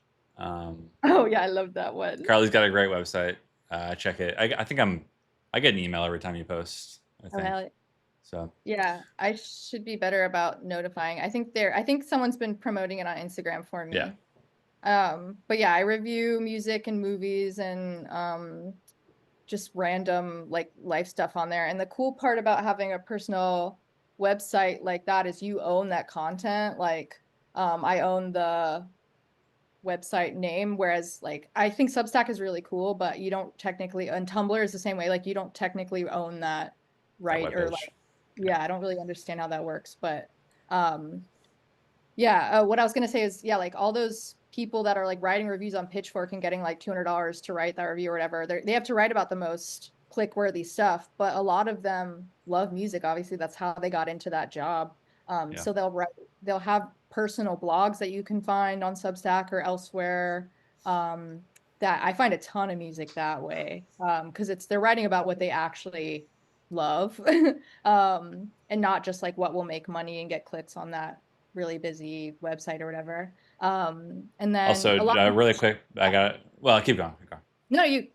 No, I don't want to open things up to Q&A, but people are a lot of comments in the chat that want to get to you. I'll just wait till the end. I think they can wait. Okay, I'm almost done. And then yeah, a lot of musicians themselves have personal blogs. Like I know Katie from Waxahachie, I read hers, and I know Yasi Salek from Bandsplain recommends music on her Substack. I'm sure like Jeff Tweedy has like people like that, like people that you love their music probably are recommending. The Tubs, one of my favorites, has the Tub stack. Well, they're on later, right? They are, yeah, 5 a.m. Oh, yeah, but yeah. He's a great writer, and it's really cool to see like your favorite bands just writing in a different kind of format. Yeah, and I'm not subscribed to that one. I'll do it when I get off of the freaking stream. Oh yeah. And we can do the next slide too. Yeah. Here we go. It ain't open. Oh yeah, I thought that. So Did you make that? No, I wish. It's really good though. I just looked up Wednesday on like my GIF searching website. Yeah. It's a doctor house. Yeah, so the guy from or the person who runs Nina Protocol was on earlier. I'm still learning how to use that website. But that's an option, another streaming service type blog thing. That I did an interview with them recently too, and it was like the funnest. I did like a whole press junket thing, and it was like such a fun little. They seem like really cool people. I'm excited about that website and excited to learn how to use it. I'm still kind of messing with it. Nina Protocol? Yeah. Yeah. Definitely cool. And it seems like they're doing cool like compilations of stuff and like gathering. I'm excited to dig deeper with that. Definitely. Yeah. Hearing Things is a website that was founded by former Pitchfork member, like writers that wanted to kind of like keep the original ethos of it all. I've been finding a lot of really cool stuff on there. I get emails from them. Record stores themselves have a lot of newsletters. Oh yeah, pull that one up. I was just, as you're talking, I don't want to take you away from the slide. Yeah, I got to keep the slideshow going. Let me just put the. Yeah. Yeah, sorry. Yeah, look around on your own time. Yeah, chat. my bad. No, I wasn't telling that to you. But yeah, that's a really cool one. Yeah, record store. I'm sure Harvest online recommend records all day. Mark from Harvest Records was on earlier. Sorry State is a like hardcore distribution label in Raleigh, North Carolina that sends out like a really long newsletter every week with a ton of like really cool hardcore recommendations I would have never found myself. Yeah. And that's just North Carolina shit. Like that's what I'm tuned into, but I'm sure, I mean, there's record stores everywhere that probably are writing this way and sharing music. And someone mentioned in the chat earlier, at some point, just like going up to record store employees and asking for recommendations, like nothing could be less algorithmic based. Like you might hate what they tell you. But at least you interacted with a person. Yeah. Physical magazines and zines still exist. Obviously, NTS radio, someone mentioned that earlier too, has been like a really cool discovery tool for me. I listened to Doug from Tagabo has a, I don't know if it's weekly or what. I was just listening to it on the, I saw that there was like a Tagabo / guitar, one of the bands on Julius War were doing like a NTS show. I think they do it every week or Is every it month. full body? They do one a lot. Is that? I don't know if Okay, they're- no, it was Doug and the guy from the band Guitar, but they were Okay. like, they played all this crazy. I actually need to message them and try to get the like song. They were playing like really crazy shit that I couldn't find on streaming because I looked. And that's just like one of the coolest experiences to have someone just like for an hour just like explode with a trove of like stuff you've never heard. Yeah, NTS is amazing. Yeah. And then thrifting CDs and old music magazines and going and like looking at like best of lists from like 1993, like just like going backwards a little bit and like in an archival way and finding music that way is really cool. Definitely something to be said for like, thrift store CDs, like just looking at what looks cool, just cover art, you know, which obviously you can do at record stores too, but I think you can find a lot of cool stuff that way. Yeah, I mean, if we're going for like cheap, for sure, like, I mean, because you can buy everything on Bandcamp too, but if you can't afford that, you can also look for like yard sale and thrift store CDs for $1, you know? Yeah. Because Bandcamp stuff is expensive, except for Raspberry Moon. That shit is correctly priced. Buy it up, people. Drop that in the chat real quick. Yeah, we're trying to sell 500 records. We're getting somewhere. Let's see where we're at. 500! I know, it's crazy, right? We're well on our way. Okay.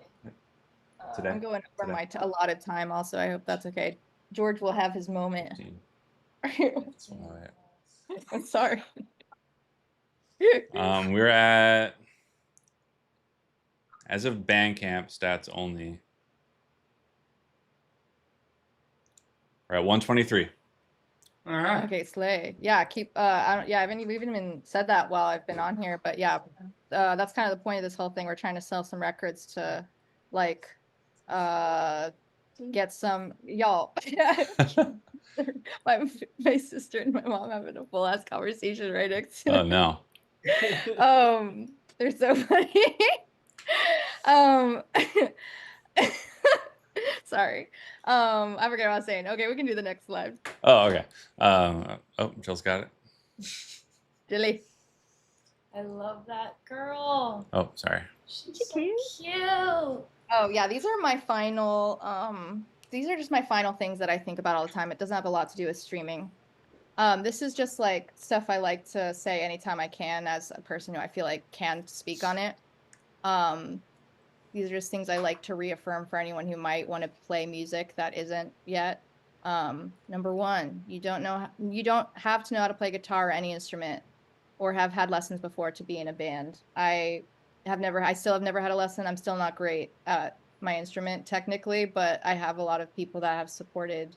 I love writing songs, and music is the most important thing in my life. And I surround myself with bandmates that know the shit that they need to know so I can know what I need to know. And creating that community is all it takes to like make that band happen. Number two, not to say any shit about Will and his New York City living ass, but you don't need to live in a big city to make it. I actually think in a lot of cases it might be harder because you're paying more for rent and having to work more and maybe have less free time and not as much access to a free practice space. But I mean, William, you can say. I mean, I started the band in Minneapolis. New York was kind of a side quest for me, so I thought. I mean, there's big city, big market, places to live, have pluses and minuses, of course. But I never lived in New York until 5 years ago, and I've been playing music for,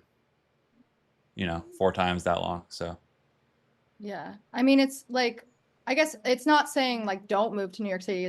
I'm just trying to say like it's not a requirement, Also, you don't need fancy gear. I think it's almost cooler if you start out like the pressure will be lower if you start out with shitty gear. And a lot of the early, especially like MJ Linderman recordings are made on a 4-track with like our shit, like what, and a lot of early Wednesday recordings too are made on like just like our friends like goofing around. And from that, you can maybe, you don't even have to level up. You could be like freaking bedroom forever and have a great- GarageBand. Yeah. Shout out GarageBand. There's even more free stuff like that. Like, yeah, all the early Hotline stuff is completely GarageBand. Like, yeah. I mean, no Alex, microphone. Yeah. yeah. Alex Farrar that mixes our shit told me that Cartwheel was all like those straight in files basically that you had recorded and sent over, and he was able to mix it. So yeah, you do what you can with what you got when you got it. You can still make a classic shoegaze album that way. Trust me. Yeah. Classic. Timeless classic. Yeah, like literally a masterpiece with just GarageBand. Everyone is saying it. Yeah, many people are saying this. Yeah. And then the last couple things, you don't have to have a good voice. It's actually better if you don't, because you'll probably have an interesting voice. If you don't have a good voice, quote unquote, like technically, I'm not going to call out people that I don't think have a good voice, but I genuinely do. Like when I listen to something I've never heard before, I'm more interested than listening to a trained good voice necessarily. Yeah. And then you just got to really want it. I think like if you care about music enough and you love like contributing to a community and a scene and sharing your thoughts and being, I don't know, it's scary, but if you want it enough, you got it. Can make it happen. I mean, what else are we gonna do? I mean, this is what you really love. Like, nothing's gonna stop us, really. I don't think. Yeah. We like to make jokes about how things are hard, and they are hard. And the current state of the industry is making it even harder. But we're not gonna stop, unfortunately. So. Yeah. I mean, and it's the best job ever. Also, it's just like, it'd be cool to have the best job ever and also be able to like live comfortably and health insurance. Yeah. Those are such inspiring slides. If I read those when I was like 8 years old, I would have been a musician by now. And honestly. still. Truly. Yeah. I know. Jill wants to be a singer. I want to be a singer. I've been telling everybody since I was like 15 that I'm a singer. And I still tell people that I'm a singer, but I'm not. By trade. Well, even if you don't do it by trade, you should just try it. Like, I love singing. Yeah, of course. I do it for fun all the time. I just have my hands in so many different pots. It's a little. Well, you could be Barbara Streisand. She was funny and music. That's so true. Yeah. I don't need to be a one-trick pony. Yeah. All right, I took the slideshow off. We're back on just regular Zoom chat. But I love your slides, and I think they're awesome and very helpful. That was great. Thank you for sharing that. For real. Yeah. Do we want to have a George moment or do we want to do song? Let's do a song and then George. I think the song should wait till after. All right. I think that's probably true. Yeah, you got to get through George to get to the song. That way, you're increasing engagement. George knows. And so people don't drop off. I'm studying stuff, man. I was about to chat. I was about to play it, but you're gonna have to wait a few more minutes. So stick around. George, can I introduce? Is that it? Can I introduce you? It's your turn. Oh yeah. Oh please. All right, George. Or you want to not see yourself? I don't know. Okay. Yeah, let me see myself. Okay, there you go. Well, George, I don't even know how much you want me to say about you, but you can introduce yourself. George does a lot of work for people like me and Carly and my bandmates. Go ahead. You introduce yourself. I'm George.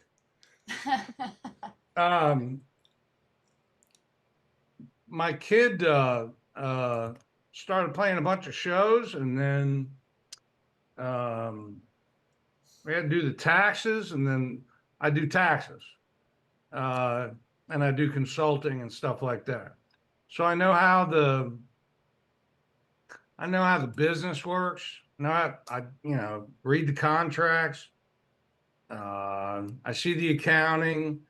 I see where the money comes in with the streaming, and I see it over, 20 different bands or so, plus, another 30 different ways to look at how the business works.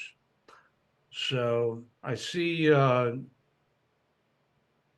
lot about how everything's working, and it's it's become a mess compared to when I was young in my formative years. A band that could make 3 million streams was doing great, and or equivalent streams, call it. So instead of selling the albums or the CDs, they installed a middleman, and that's the streaming services, and they're getting their taste. Everybody wants a taste, and I get that. But if you compare what's happening now to what it was 30 years ago, it's like it's become a grift, essentially. Yeah. And the technology is in between, and those who control the technology control the regulatory apparatus. So it's stealing from the poor to give to the rich. And I think that degrades the inspiration for music. I agree. What do you suggest? Do you have any advice for these young gunslingers? I'd buy one of your albums. HotlineTNT.bandcamp. I also got one of the T-shirts. I got the soccer jersey T-shirt. Whoa. Which is an excellent item. And it was great. I got to see Will play in Asheville, and I am proud of you, sir. Aww. Oh, that's the one. That's the one. Thank you, George. That's so sweet. You stuck your neck out, and that's a big thing, man. It matters.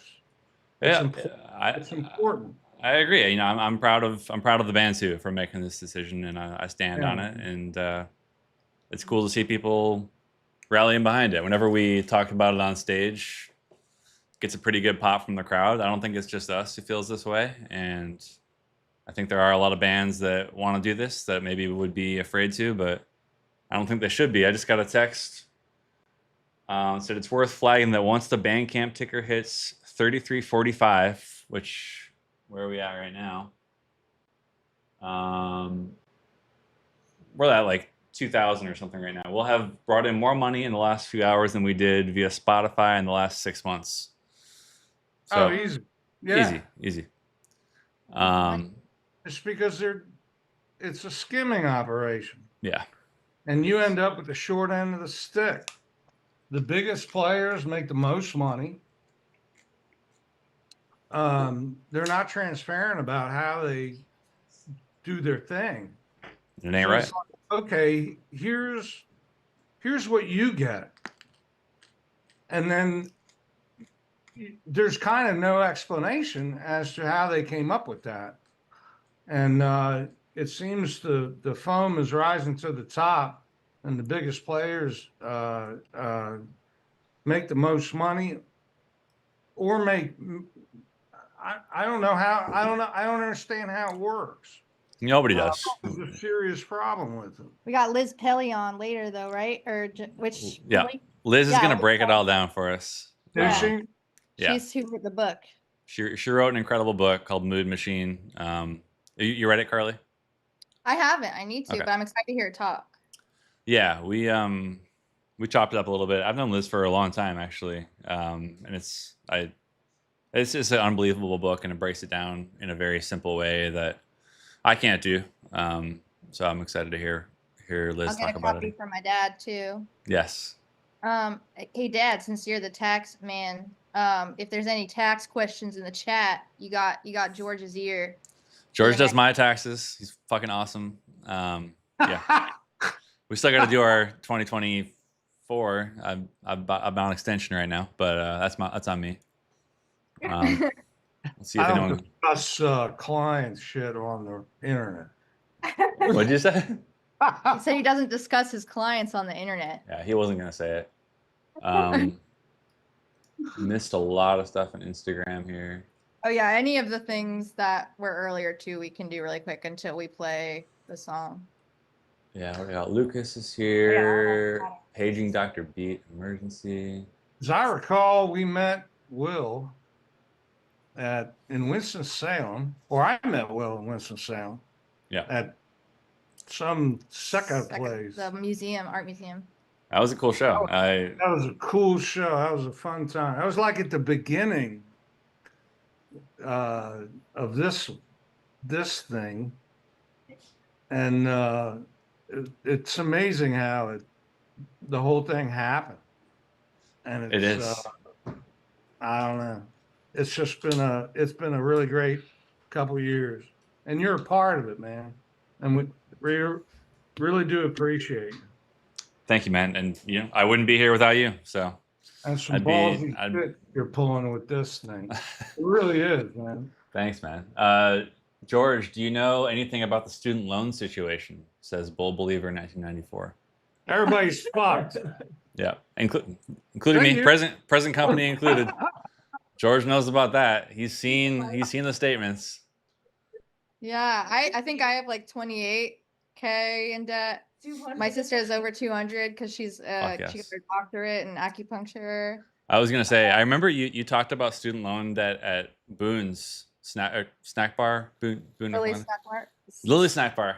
Snack And bar, you said it. You said it on the stage. You're like, I'm at $28,000 in debt, and I was like, that's it. Come on. In state yeah. university, but yeah, still that feels like Photography. yeah. I'm Yeah. using my photography degree every day. But yeah. Majored in rock and roll band. Yeah. Well, we got Carly's sister beat too. Bull Believer says they're 600,000 in debt. So med school. Oh How's that god. possible? Are they on? Yeah. It's a scam. Yeah. I think everybody's figuring that out. Yeah, you are fucked, Bull Believer, but you're in good company. So Yeah. I'm right there with you. Jeez. Sure, they're on driven plan. The healthcare thing this year is going to be a mess. I'm really not. I've been doing like since COVID, I got into the healthcare thing because it dovetails to the tax thing. So I'd have people, they give me the forms of what was subsidized, and then how much you make ends up being how much you have to pay or how much you get back. So when COVID hit, everything got really subsidized, and all that stuff is disappearing at the top end of the middle. I thought President Trump was going to fix all that stuff. Oh, he did. He just Okay. ended the top end of the middle subsidies. So you're going to have a huge group of pretty healthy people drop their insurance next year, I think. And it's going to suck. It's going to be a mess. But we're going to get through it one way or another. Listen, we have to play the song now Oh. because we have another guest Do coming it. on. Tim Heidecker is going to be here in Gimme. 7 minutes. Well, the song is like 2 minutes. Okay, let's keep talking then. Well, we can answer. How about we do 2 more questions? All right, 2 more And questions. Tim can wait. No, I'm Tim just kidding. No, can wait. Yeah. No, I'm excited for Timmy. I'll be watching that. Rusty just texted in the chat, that's fucked. I'm not sure what he's referring to, but it could be any number Probably of just things. everything that we're talking about. Let's see. The fact that we any got that George has questions? airtime on this show. Airtime. Carly, what should I name my radio show? That's La La La Woman. Make a reference to maybe like your grandma's grandma, like her name, and then make some sort of self-referential pun with that. All right. I don't know. That was my. You heard it from Carly. I'd call it exsanguination. There we go. All right, one more question. Oh, this is a good one. Let me see here. Hey, bloodletting is a good thing. Bloodletting is a good thing. Oh my God. George, do you have any thoughts on Roy Orbison? 30 seconds 30 seconds? on Roy Orbison. You had a couple cool songs. You got to play with a lot of cool people. Yeah. You had cool glasses. That counts for a lot. I know from Was someone experience. fucking with me? Is that a joke? This That guy was has a been real asking question. Is about that a lot of funny? Is that everyone. funny? to you? I don't think it's specific to you. He's been asking every guest about Roy Orbison opinions. That was my Joe Pesci impression. Best unwound album. Best unwound album. I mean, I still feel like I'm like discovering unwound albums. Best album to start with, maybe Repetition, a classic. But then you could go through like literally in any direction, backwards, forwards, like New Plastic Ideas or freaking what's the one with the globe on it. The thing is, when someone asks me a question like this, I can never yeah. Freeze up. Yeah. mind. So basically, they suck and shouldn't listen Yeah, to them. basically I hate them and Yeah. don't listen. All No, right. the one with the globe on it is sick, and the red and black one, as well. Like I think it's self-titled, maybe. Yeah. All right. Cool. We're gonna play a brand new song from Wednesday. You're hearing it here first. It's called. What is it called, Carly? Wasp. All right. Anything else you want to say to introduce it? My dad says anger. Did you share your sound? It's not. Yeah, it hasn't been heard yet. And I hope you like it. All right. I'm gonna keep. You want to stay in the chat while I play it? Is that cool? Sure. Or like Alright. stay on. The video? Maybe. You want to get off? Yeah, I'll get off. All right. All right. You guys got All right. 2 minutes to buy another copy of the album and get eligible for a test press. We'll play the song while we're doing that. Thank you guys so much, George I'm a and fan Carly. of both of Good you. job, bro. You Thank guys you, are man. awesome. Love Love y'all. ya. I'll see you Bye. soon. Bye. All right. New song from Wednesday called Wasp. Here we go.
Damn, this is awesome.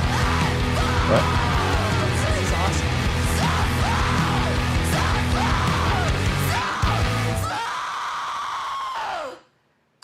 Wow. Okay, that was Wasp by Wednesday. Coming off the new album, Bleeds. I also love the album art for this album.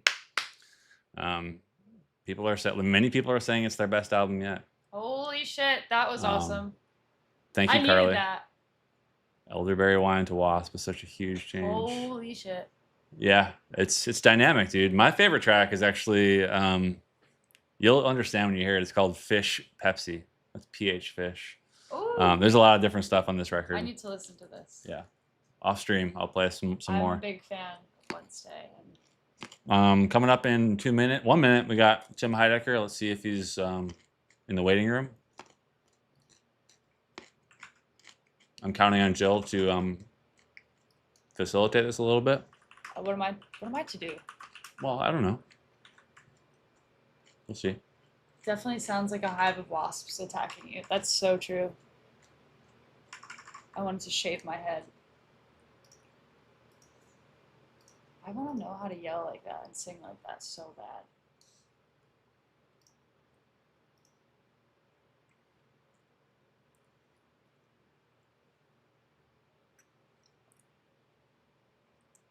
Test press period is over. Comedian to comedian, Jill, he needs you right now. Yeah, come on. Tessa, thank you for my hair. I appreciate that. You're the only one that said something. Okay, here's here. Doctor. Okay.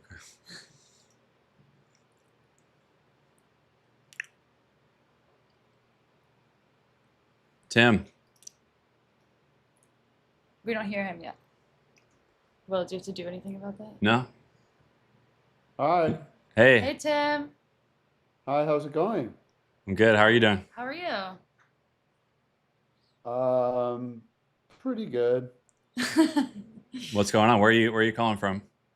My kitchen in Los Angeles. Are we live or are we just? We're Oh, live, yeah, we're sorry, live. sorry. We brought you on right now. You're on Twitch.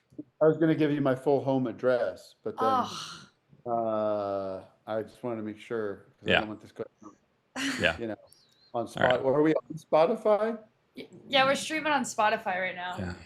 Oh, cool. Yeah. My understanding is that you publicly canceled your Spotify account a couple years ago. Is that right? I did. Yeah, I did. I chickened out because I still have like my stuff up there, my music and the Right. podcast. Because that's not really, I mean, I tried to get it off and then I got so much resistance from my label and everybody and it really, I mean, they were, it's like so much guilt and like, oh, Yeah. do you have to do this? And I'm too nice, I guess. I just was like, all right, whatever. But I canceled my subscription. I don't Yeah. pay for it. I don't use it. Um, So, you're a bigger man than me. Is that what you want me to say? I like hearing that. In more but, ways than one. Yeah. Oh, well, Jill, come on. Sorry. No, I was just gonna ask like what's your problem with Spotify? Because I mean I have a lot of problems, but what was your reasoning for even wanting to get off there? I mean, the first thing I think was like the gobs and gobs of money they gave to Joe Rogan, who's just a cancer on society with his misinformation and platforming of the worst people in the world. And from what I understand, I mean, it's a little, I've heard, competing thoughts from label people about the distribution of money. Some say it's, that they're all bad, and it's like it's when you pick on them, it's sort of like, well, they're, but I don't know. I'm not an expert on that. And then, more recently, what's his name? Daniel Eck? Yeah. Is that his name? Daniel Yes. Yuck. Daniel Yuck. Daniel, He's gross. like a real bad guy, and he's like working with AI weapons shit, and Yeah. so they're just a real rotten company, it seems. And I don't know when it happened. I kind of missed the moment when everyone just decided this was how we were going to experience music from now on. And I was like a CDs guy. I'm not really a records guy, but Yeah. but then I was like an iTunes guy. That's how I like, and I thought Apple Music worked fine, and all my things synced. I was just Yeah. like, why do I have to do something else? And Yeah. it just was everybody sending me links to Spotify, and it was just, I don't know, somehow I was just like, all right, this is what everyone's doing, but it seems people are waking up that it's not the only. I remember when Joni Mitchell and Neil Young and those people, they Yeah. were pretty early to drop out of that, but I don't know. I mean, it's I don't know how to fix it, but it just seems like everything's gotten, most entertainment and art and everything has been so devalued through this, probably starting more with Napster and just the digital revolution of being able to grab stuff and download it. Well, That I feel like was a great thing. you might, obviously you're in the music industry a a little with your band, Mhm. goes on tour, you put out records and stuff. Yeah. But you also do a lot of like, you know, kind of one industry over. You're releasing comedy specials, like you deal Yeah. with like the Netflixization of everything and Yeah. Well, I mean, I really got a lot of shit back in 10 years ago or something because I was I really was like Tim and Eric's show. I think part of the success of it was that it was widely torrented and shared around. It was just grabbed and no one spent any money. No, no one like bought anything. So there was no there, which was great to spread it, but it was also like there was no evidence that anyone was watching because those people didn't look at those torrents to find out what was popular or something. So I just always felt like we're losing control of like how to measure the success of something, I guess. But now it's a different problem. But I think there's so much um, uh, you know, I do a streaming site called the High Network for On Cinema, and it's one show, but I'm a it's with lots. member. Thank you. So it's I'm a member. but it's lots of good stuff, but it's very like homemade, And I love the Uh, emails. He sends like emails with you write yourself. It's like kind of like an Yeah. internet zine blog Yeah. kind of style. But Netflix has like almost the same, like they're a little more expensive, but there's like thousands of shows and movies. It's like the way they've devalued movies and television is extreme. Like, you know, so there seems like parallels there. But oh, by the way, Carly, I just want to say if Carly's still watching, I want to say hi to Carly. I was watching her and her. Is that her dad? yeah. Mhm. Yeah, I liked him a lot too. Yeah. I have an accountant already, but Carly was on Office Hours a couple of years ago, and very much enjoy her work and great seeing her here. She's So a real hello. one. Yeah. She's in the shower right now. She said, "Tim, hello." Yeah. Yeah. Uh-huh. Anyways, I don't know what to do about it. I mean, the one simple thought I had was like, couldn't Spotify and all these streaming sites be like, if you listen to one record all the way through, like that $13 goes to the band. I guess that they're arguing that like, well, we just don't turn a profit, and They do though. So everyone they're knows they do. Yeah, they are. lying. Right. But like if I bought, Animals by Pink Floyd on CD at Sam Goody in 1993, which I probably did, um, I get to listen to that forever, like till it breaks or something. So like, but I paid $13 for that or $15 or whatever. So it doesn't seem that complicated to figure out the metrics where you could do that through streaming. Like, I I mean, love the technology. The technology is amazing. I think we're all on the Yeah. same page with the tech. It's like it's The super playlists. convenient. Everybody's loving the playlist. Yeah, and I think it's Spotify is paying less than half of what everyone else is paying to do the same Oh, are thing. they? Okay. Yeah.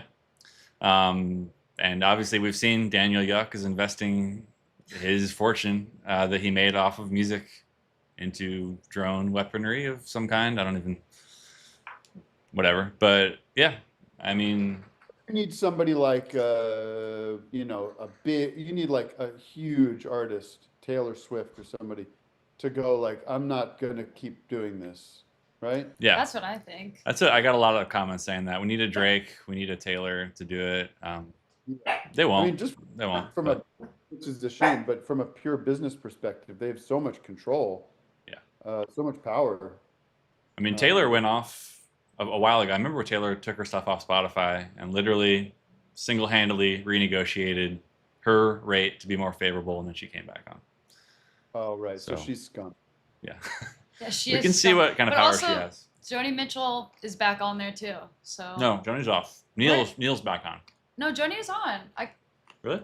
I know because I've listened to her on Spotify Okay. because I still have my Spotify. Yeah. I thought she was still off. My No, bad. she turns out she likes Rogan. She likes him, so she's back on. Joni. Yeah, But I'm kind of sure. curious to hear more Who's about in like. charge of Joni? I mean, who knows who's in charge of Joni's stuff? Well, maybe It's- I don't know. It's just her. But sorry, what were you saying? I was gonna say like going back to like early days of like Tim and Eric, like kind of like making your name for yourself.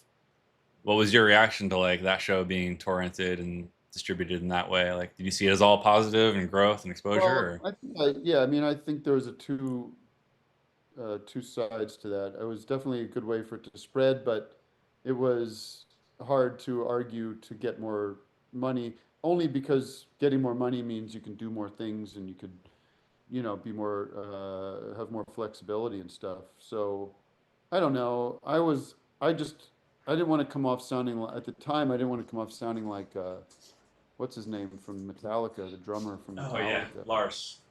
Lars. Yeah. But maybe he was right, It was sort of like, I don't know, he was right, like from the beginning was being like, I was doing it, everybody was fucking stealing music from the internet. And it Yeah. was, But at least, we weren't pretending that we were supporting artists in that way. It was just like, it was what it was. It was free music. Yeah. And yeah. Tim, what was the first CD you've ever bought? I'm just curious. Do you remember? I remember a few that it was like the Traveling Wilburys first CD. Michael Penn. Do you know who Michael Penn is? I don't think so. He's Sean Penn's brother. And Really? Yeah, he's a really good friend of mine actually.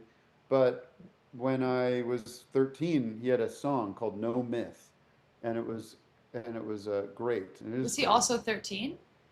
No, he was older than me. He is older than me. Okay, but you've caught up. Yeah. Yeah. When you get older, you'll see what happens. Your friends Totally. are like, I have like friends who are 60 years old. What the hell? I thought you were But, gonna say 6. I have some 6-year-old friends too, but no, I mean, I think I bought Sergeant Pepper's because CDs were kind of new when I was young. It was like 1988 was like, or 86 or something was like the first CDs. So I was on the cutting edge, and getting a CD was like, I want to hear what Sergeant Pepper sounds like on CD. That's going to be a mind-blowing experience. Yeah. And it was not, it was not. It's Yeah. the worst one. At least with CDs, you weren't, well, I guess, yeah, with CDs now you're chucking them around in your car and they're getting all scratched up, which I guess you can't say Yeah. for records. But People say CDs are CDs coming back. People like CDs. I think that's I cool. think they are coming back. I I love like CDs a lot. I still have my first CD I ever bought, which is Black Eyed Peas, Ella Funk.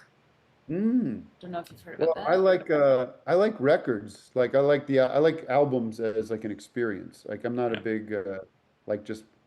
I mean, I like mixes and stuff and shuffling and stuff, but I like putting on a record. Usually, it feels like a good way to spend time with an artist.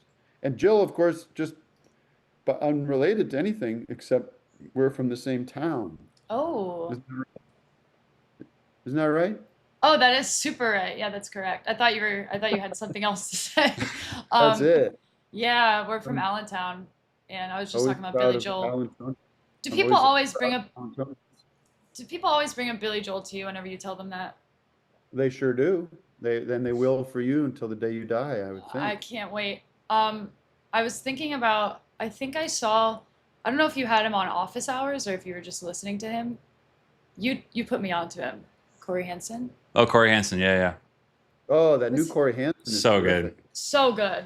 So good. I actually was listening to it and I was like, this is like Dude. something. It's one of the best track ones I've heard. I just feel like it sounds. Oh my like God. Yeah, it's- totally. Track yeah. one is like, oh, how cool to hear like an all-timer. Yeah, it's immediately instant classics. Was he on your show or am I? Making He was that up? on the show, yeah. Okay. He was on the show. He's been on the show a couple times actually. Oh, I had no idea. Nice. I just learned about him. I also have another one. I mean, do you know who Madison Cunningham is? I don't know. Oh. Madison Cunningham. It's very Joni, beautifully Love. Joni. Her new record, I got a preview of it, but then she put out the single for it. Holy shit! The single's called "My Full Name." All right. It's so I trust So- it. yeah, and the whole record's great. But I love music, and I love there's great music coming out all the time, and How do you hear about new music these days? through office hours, through my producer Matt, who books people usually. Yeah, and then on office hours, like if you're a patron, people are always recommending stuff in fact, today I did a little thing and somebody recommended this guy. Let me show you this guy, or check this person out. Why you look for Uh, that? I mean, Nelward. You know Nelwar. No, I thought you're you were saying, stumping me. I thought you were saying Nardwar. I was like, yes, I No, looked it's it. not Nardward. Nelward, you can be my lover. Why? Just Oh, you. I've seen it. It's all lowercase. Yeah, it's not all lowercase. You Okay. can be my lover. Nelwar. Yeah, it's cool. No, that is the guy. I've seen it. I've seen this guy. I'm not familiar with I'm this. curious to know if anybody's ever recommended Hotline TNT to you. It's definitely been in the rec center. It's definitely been, yes, Rec it has been. And I apologize. I didn't even listen to prepare for this. I That's have to okay. tell you. Okay, I'm You not don't have to familiar with know your them. work either. It's okay. Yeah. You're one of those bands that it's like I'm sure you're great. I don't even need to listen.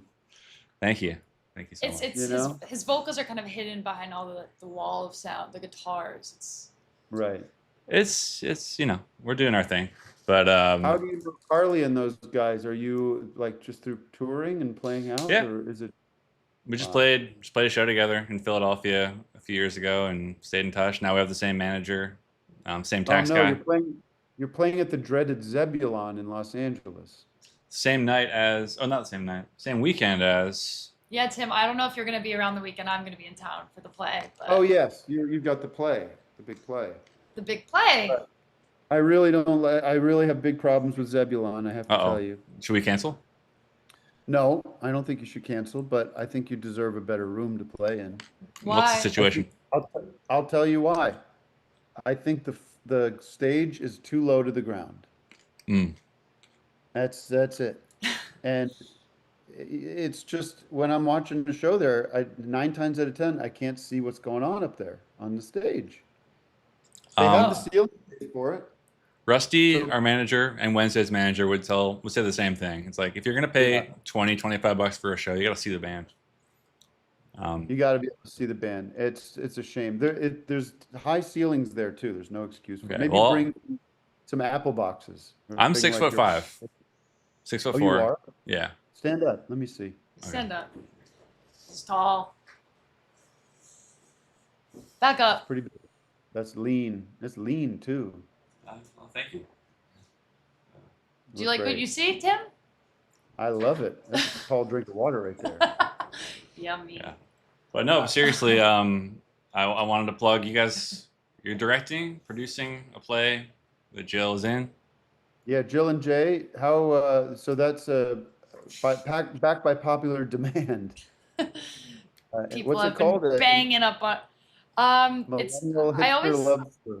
a millennial hipster love story. Jay and Jill. It's a rom-com that Tim has made his directorial theater debut. Theatrical director. I hope you're going to be around to. I love it. It's very funny, and I love. I mean, shout out to Jay Weingarten. His Jay's LA videos are next level. Yeah. They are unreal. Should we say it first? Unreal. No. Okay. Yeah. Jay's awesome. I saw the play in LA and New York. I was Oh, at you both. were Yeah. you were there. Yeah. Not the one you The first one we've ever done. Oh, okay. Yeah. seen it a few times. It's hilarious. Yeah. People want to see if they can watch it. Any questions? Does anybody have any questions for me in your chat? Yeah. Yeah, anybody have? I'm sure they do. Yeah, there's a lot of people are raving about you. That's nice. They said, It's like, Will, can you start streaming Fortnite? I'm tired of these old heads talking. "Oh, this is, you know, the Mine- you." I just Huge. watched my Dodgers lose over here, by the way. You guys Oh, are I'm Fortnite so family? sorry. No, Dodgers. No, I just Oh, lost sorry. the Dodgers lose right over here. I misheard. Yeah, everybody's saying they were raised on Tim and Eric. I'm sure you hear that every day. Oh, somebody said. Okay. Tim, I Oh. don't have a question, but I saw you both nights at Tim Fest, and thank you for everything you do. There really shouldn't be any questions. There should just be compliments. That's I feel the same. Yeah, I don't know. Anything else coming up that you're excited about? You want to plug? I've been doing something a little new that's hard to wrap people's heads around. Talking about devaluing of entertainment.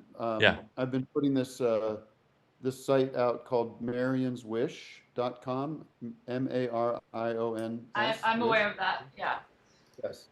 And so what it is me, Greg Turkington, and Mark Proch, two very good friends of mine. We have been engaged in a text thread for like 15 years now. Okay, I did see And- something about this.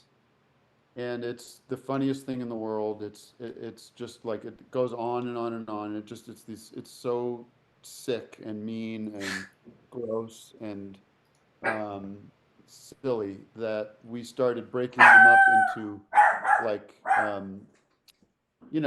weekly installments of this thread that goes back through time. So every Tuesday you can what happened? I'm a subscriber. No, the dog, the Chihuahua's like Oh, barking, but No, I don't know. It's interesting to me because we're like, well, let's do this. It's going to take a lot of work to put this together and to like build the site and edit it and make and decide which one's going to go which and like edit out the really bad things and clean it up and everything. And so you sign up and it's $5 a month, and people are signing up and we're getting some nice reactions to it. But I'm some signed people up are like, because I love the concept of it. I just haven't started reading it yet. that's fine, but and they're like it's like getting the back page of the comics or something, It's like a 2-minute, 3-minute fun laugh. But people are like, you tell me, they're like $5 a month is way too expensive for this. I'm Tim like, is saying $5. People are complaining that $5 a month is too expensive for this. Yeah. but is it? Because it's like No. I feel everyone's got their own issues and everyone's got their own relationship with money, but like I don't know, $5 a month feels like whatever's going on. First of all, you don't have to do it. It's a Totally. luxury item.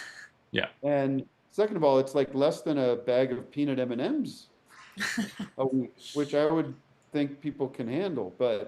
And that's what it should be felt like. It's like a bag of peanut M&Ms if you like that, Totally. or an ice cream or something. I have a little fanzine I do that I charge people $7 a month for, and I barely ever send it out. So it's just like people Yeah, so will support. I should listen to the peanut gallery on the No. price. The peanut M&Ms. Yeah, it's meant to be fun and like a way for us to kind of like do something different and creative with this work that for us. Yeah. But I now- feel like you're always looking for new ways to be creative, which is yeah. admirable. Did you see Yeah. the question from Brock? Do you want to talk about that? Tim, Yellow River Boys is one of the best records I've heard. What was the writing process like for the whole record about liquid gold? Oh, well, that's a good one because I had this idea to do this record about this sort of Lynyrd Skynyrd kind of Allman Brothers band that is really into drinking urine and drinking other people's urine and piss clubs and this disgusting life that these kind of good old boys believe in. And so I wrote a bunch of these songs as demos with the help of Greg Turkington, who like helped me with some of the lyrics and second verses and stuff. And then I found this band that was in town in LA here that had done this cover of a Tim and Eric song, and it was very good. It was very professional. And I ran into them at a show, and I was like, "Would you guys like to like be the band for this?" And I don't know how to make this kind of music. I'm asking you to take these demos and just make the backing tracks. Like this is the basic framework of the song, and they just dove in and just went to town and made like it sounds so great. So it sounds just like a regular old studio recording by a major label country rock band. Hot like, piss. it's very high quality. But then it's when you listen to the lyrics, you're like, something's off here. Do you sing those songs on tour with the I do. We the do a very couple good of- band? Yeah. We got one. This is a good follow-up question, I think. Another question for Tim. What do you think of analog video media coming back, like VHS tapes and all that? Well, for us on cinema, we don't love it because like VHS tapes is a very silly comedic trait of Greg's that he shouldn't care about, like that people shouldn't care about VHS tapes because they aren't very good, you know? Yeah. They aren't very good quality. But now there's this nostalgia boom with it where it's like not cool anymore. Now it's cool, so it doesn't work for our show, if Right. that makes sense. So the joke isn't hitting the same way anymore. I did have this nice feeling, see a couple times this week, or past couple weeks, I've seen films in theaters projected on film.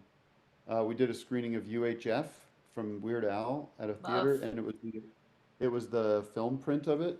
And there was another thing. I saw this new movie that came out that's like a horror movie. This guy shot on film, and there was something really nice about seeing something projected on film that was shot on film. Something very like you're connected to the material a little more.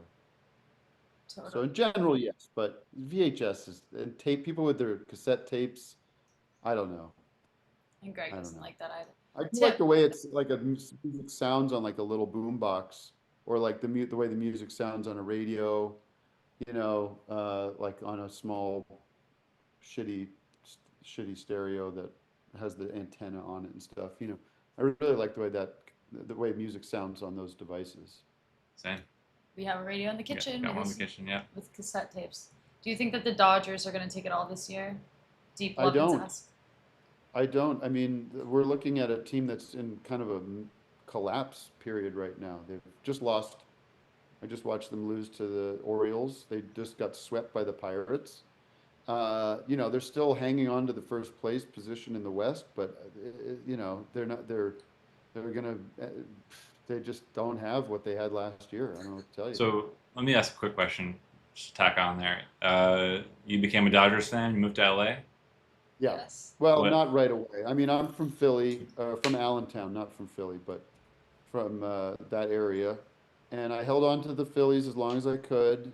That was my question. I had some disappointments. I don't talk about this often, but there were some disappointing years for the Phillies where they really, I swear to, I'm not joking. There was a year, right, I think it was after they won the World Series. It might have been the year after or so, but I watched them lose in a really depressing playoff game that took them out of the season. And I went to a concert. I think it was at the Greek Theater. It was a country artist. I can't remember who it was. And on the way there, I took my Phillies hat and I threw it out the window. Wow, what a statement. That was it. I've never done anything like that before. I was like white hot anger. That's like what Will Anyways. does with Spotify. Yeah, I started watching more and more Dodgers local. It's on the local TV. It's in the media. Started going to the games. My kids like watching the games, and you know, I slowly drifted, and now love them very much. But Are you a fan of the Eagles? I love the Eagles. Yay. Do you watch football? I'm not as big a football fan, so Totally. I don't care about football as much, but I did watch the game last night, and it was a fun, exciting. I was like, yeah, I think I like football this year. You can get into it. I think you can dip back in. Yeah, Yeah. I like them when they're good too. As long as Spotify doesn't start broadcasting the games. Wait, I actually do want to ask Tim this question because I think Okay. somebody's asking, what is Tim's on cinema personality character currently listening to? Hashtag high head. I don't think he's got any real interest in music. You know, that's not a guy that really cares about music, except the shit that's coming out of his own head. And his own music. So there's like maybe like passing allegiance to classic rock stations. You know? Do you think you'll ever release on cinema to other streaming platforms, or do you think it'll always be in the high network? I don't see a world where we do that. I mean, that no one's coming knocking on our doors asking for it. They should. So- They should. Yeah, I mean, we have them. It's all there. I just say join the High Network. It's HEINetwork.tv. It fully funds the show. It's pretty cheap, in my opinion. It's as cheap as Marion's Wish. Solid 5. Well, I feel like that's like it's like kind of what we're talking about with like these different streaming platforms. And yeah, do you feel like you want, like, I guess you just answered it, but like, should this on cinema be on every single Netflix, Hulu? You know, is that something you would want in a dream world? No, I think people should just, I think it's on the consumer to maybe be a little more involved in it, like maybe it's like a little more annoying, but you have to Yeah. have a few different accounts or a few different subscriptions to support the things you like. Like, it's not that hard to go from one app to another app. It's already such a mess. It's not like me putting it on Hulu is going to say it solved a problem Right. for 90% of the people. They're going to be like, but I don't have Hulu, Right. you know? So just get the high network. We're going to be, new season is coming soon, and we've got some big updates coming that are going to make it easier for you to watch. And yeah, it's, I don't love doing it this way, frankly, but it is the way. It is the only way if you want to do like your own shit. And I think the tools are there now. It's like not impossible. I mean, Bandcamp is fine. Who give like put your shit out on Bandcamp? Get the app, buy people's stuff. It's not that complicated. Yeah.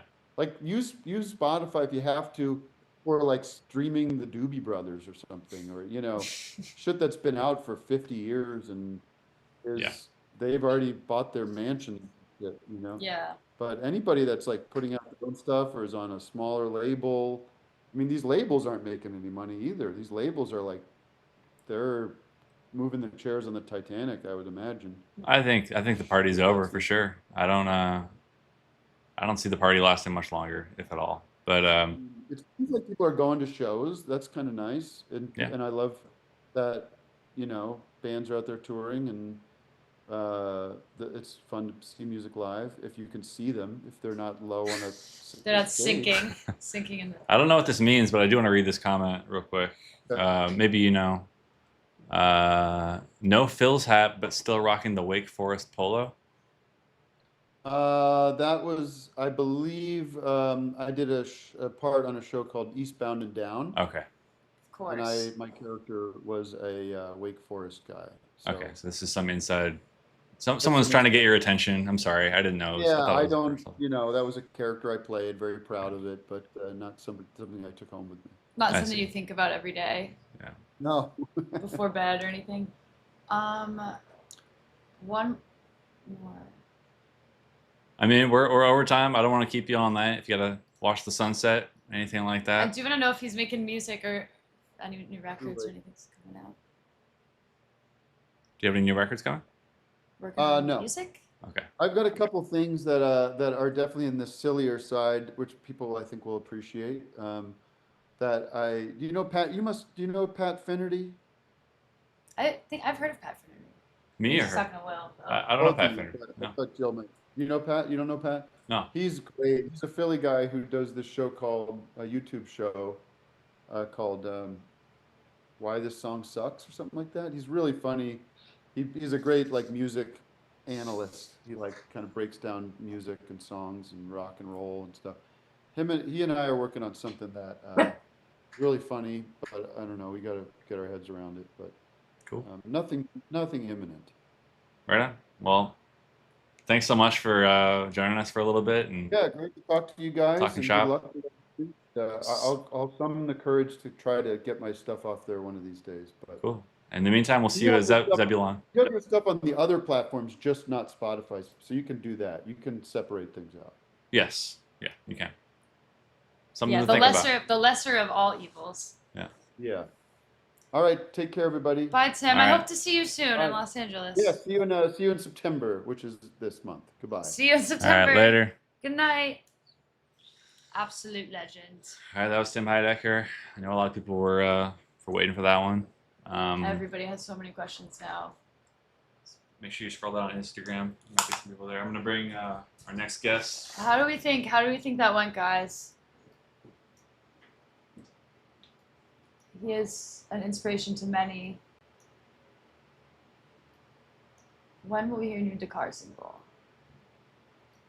A lot of people in the chat now. How do we watch your play? I do have a link. It's not available for the public to see. If you're that interested, you can DM me at Jill J. I could send it to Brock for sure because I know Brock. You're not some perv. But yeah, I got an opportunity to do a play with my friend Jay Weingarten. I don't know if you guys know him. He does comedy, and yeah, basically we do this rom-com, and Jay and Tim are buds, and Jay sent Tim a video of it, and Tim was like, "This is awesome. How do I get involved?"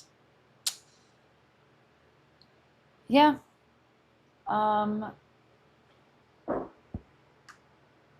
Tessa Chicken Wing, you want the link? I'll give you the link, even though you saw the damn thing.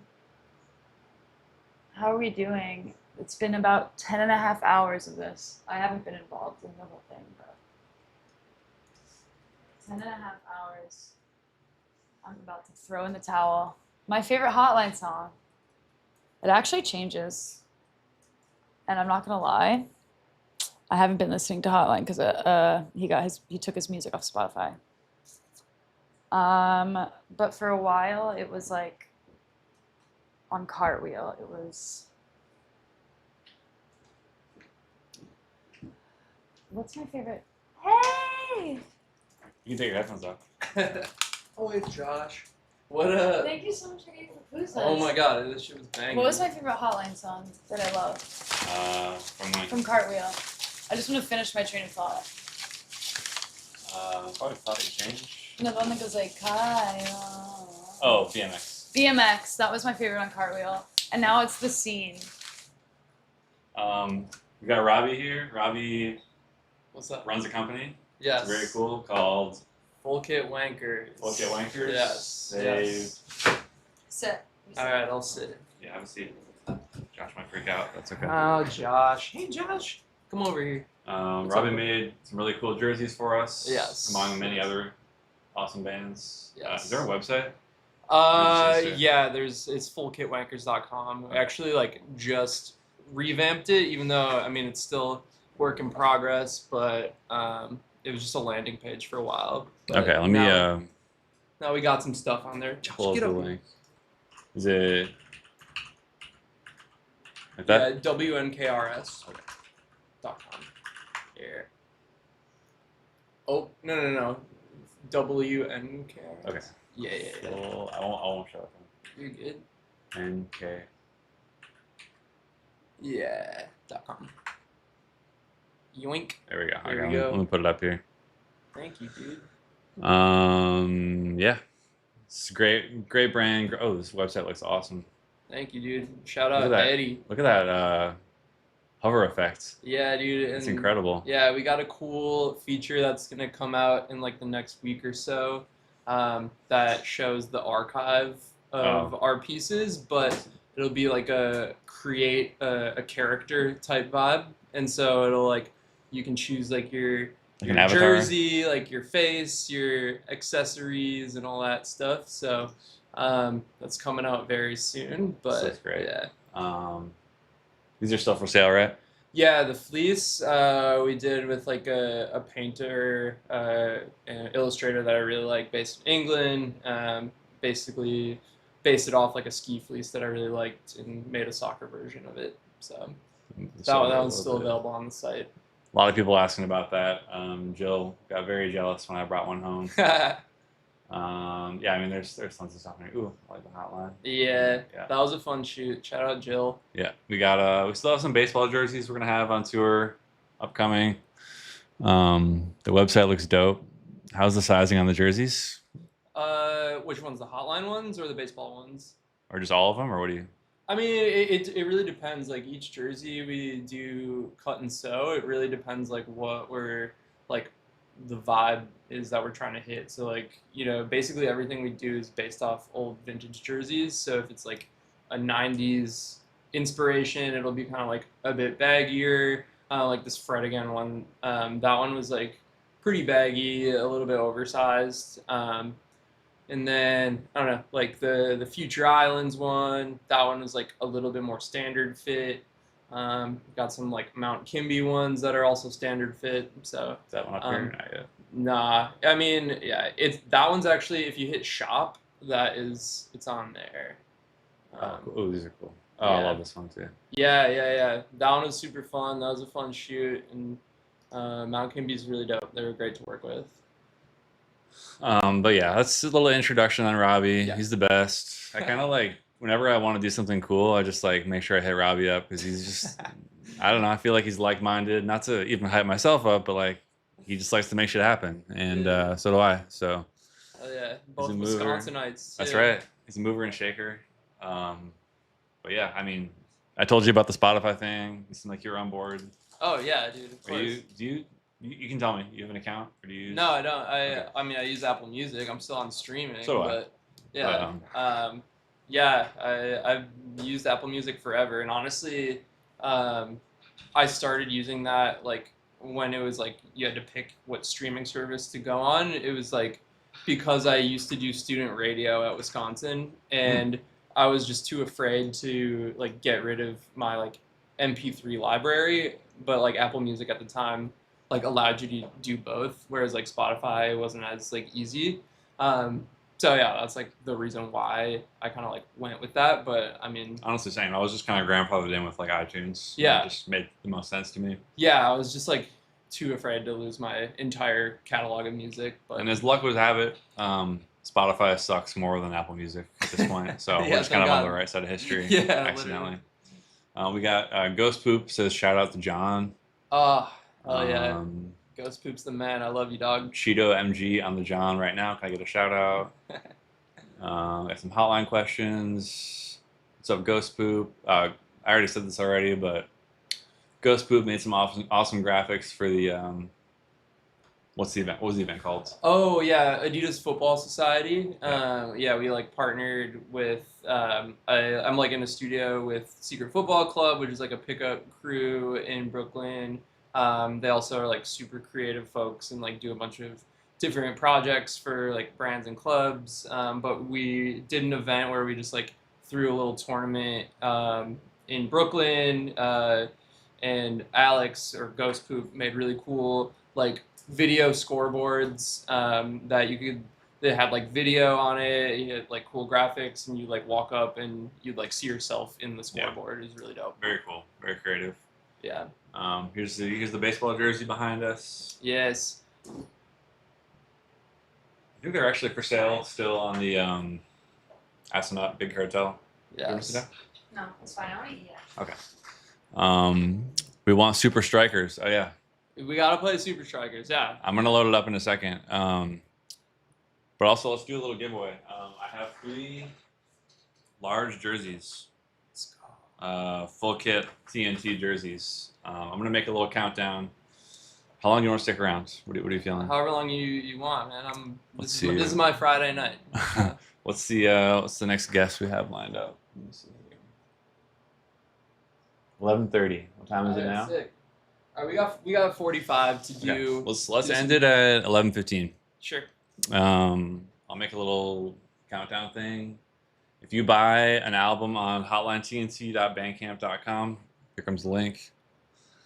If you buy it in the next 30, 40 minutes, we'll put your name in a hat, send your receipt to the Hotline TNT email, xhotlinetntx@gmail.com, and you'll be eligible for one of these. This is the last 3 Woo. of the TNT jerseys, Raspberry Moon. Yo, I don't even have one. So. You have one. Yeah. So this is last chance to get one. Buy a record. Tapes are eligible. CDs, downloads. Just trying to move some units and push back against the streaming economy, I guess. Yeah. In the meantime, we'll take some questions. Play some Mario Strikers. Hell yeah. Cool. Let me get a load up here. Sick. Yeah, if you see any questions coming up here, just go ahead and answer them. I'm like interested by this whole setup. You ever done any streaming or anything? No, Okay. never. It's pretty fun. Has the day been good so far? Are you tired of talking yet, or what? Do you want one of these? Yeah, I'll take one. Thank you. I'm not feeling tired yet. I've only had 1 Celsius. I thought you had 2. Only Are you one? Sure? Just one so far. I'm shocked by We that. got to get a Celsius count on there. Yeah, we we do. were talking about that. Josh, what are you doing? We're almost at hour 11. Okay, well, but it's like also normal hours so far. Yeah, it's like nothing crazy. Let me eat that. All right, we'll give them 30 minutes. All right, sick. And let's see if that works. Yeah. Okay. So yeah, if you guys want a jersey, it's size large. It's all we got left. I'm gonna check the count in a little bit. But you ever played Mario Strikers before? I have, yeah. Okay. Wait, are we on We're gonna be on Nintendo Switch or GameCube or what? We're gonna be on Nintendo Switch 2. Oh okay, damn. We can play 3-player actually. All right, whatever you Yeah, want. Whatever you want. It'll take me a second to get this all loaded up, but You play 2-player at first. okay. Get this going. Damn, we need like the wide angle camera. So We got one. We got one. Oh, we got one. Robbie, what did you eat before you came here? Whatever this incredible food was. Wasn't it good? Yeah, it was so good. What did you get? Pollo? Same thing as you guys. Yeah. Did you pronounce it polo? I don't even know what I said. But it's good, right? It was so good. Yeah, I Did you could. eat it in here? Yeah, Very yeah, good. yeah. You weren't waiting out there, were you? I was out there for a little bit. Like outside? Oh no! I was like chilling.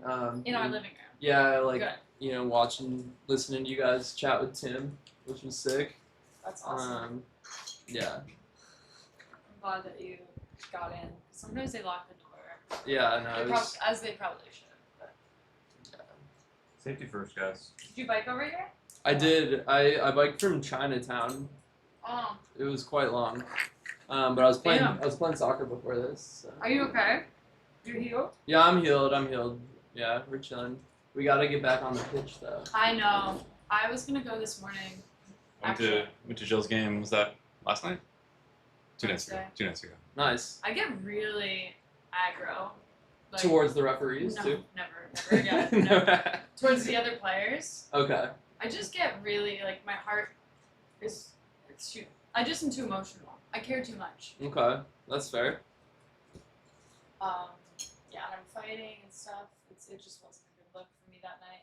You know, it happens. It happens. Sometimes when people are spectating, I like to like perform a little, and Will was there.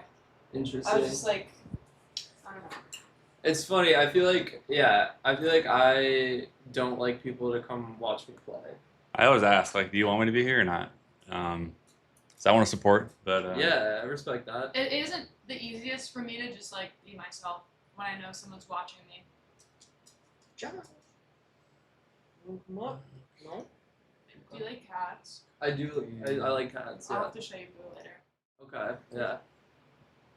Yeah. He's sleeping. But Josh is a little cutie too. I know, he's adorable. You've met him, obviously. I have. Yeah. Josh be acting like we've never met before though. I know. he's What was he's that weird. about? He's weird like that. Was Yeah. he barking? When I walked in, Did he attack he you? was fine, but then I came out of the bathroom and he was like, Oh, that like, was what the freaking big. out. That's what the big stink was about. yeah. It's like, damn, I guess I can't breathe out there. All right. He's Are like, you experienced in this game, Will? Not really. Did you play it like back in the day? I did back in the day. Okay, I didn't. Okay. I played since then, like since this came out. That's a relief. Yeah. Because I really want to win. You will. But it is on Switch controller now instead of like GameCube. That's like really sweet of you to give me the like comfy Yeah. controller. I appreciate I'm that. you're the guest, you know. We want some. You were in Europe recently, right? Yeah. Yeah, I was in France for my girlfriend's 30th birthday. Oh, happy birthday to her. Yeah, it was dope. It was super fun. It was like the first vacation I've taken in like years that wasn't attached to Not like a work. wedding or something. Will, we should have gone somewhere on my 30th. I know. Where were you? I was in Sacramento that night, I think, or like. I was in You can, Miami like, still- I was in Miami partying Yeah. up. You can still retroactively celebrate Yeah. 30th. I tried, but all my gifts kind of fell apart too. I got her It's the. actually true. The Always Sunny jersey? Yeah, which she hated. I didn't know you hate Sunny. That was. I don't hate it. It's just like I love the jersey, but I just didn't feel like I was the right person to wear it. Fair enough. You know? Yeah. Like the soccer fleece, I wear that every day. And I see that. I appreciate it. that. Yeah. It's the best. Oh, sorry. And I get complimented every time I wear it. Go Hell DK. yeah.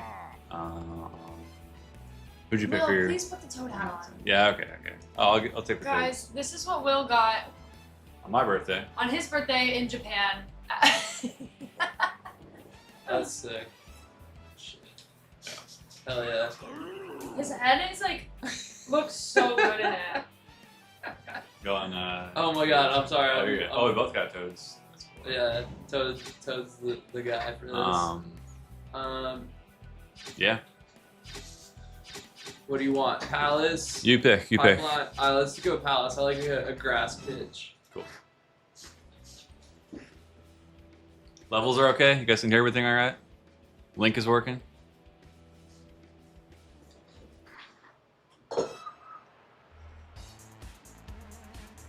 Ooh, nice little spike.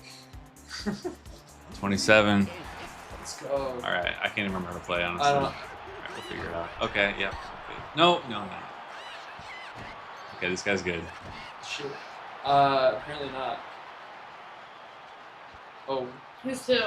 I don't know what. I'm got the ball right I'm now. trying to figure out the controls. Will, that is you! Yep. So B is pass, A is shoot. Ah. Okay. It's like.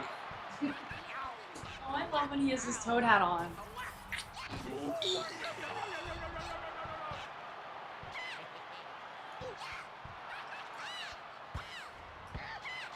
Oh man, I keep pressing the wrong button. For I shoot. know. Same. Oh.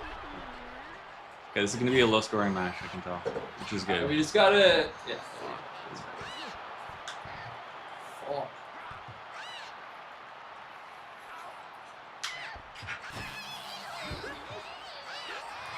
Oh.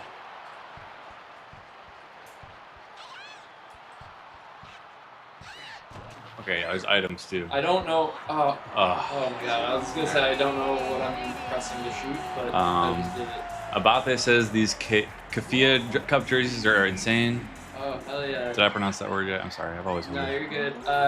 Yeah, we did a pre-order back in what was it, June or something.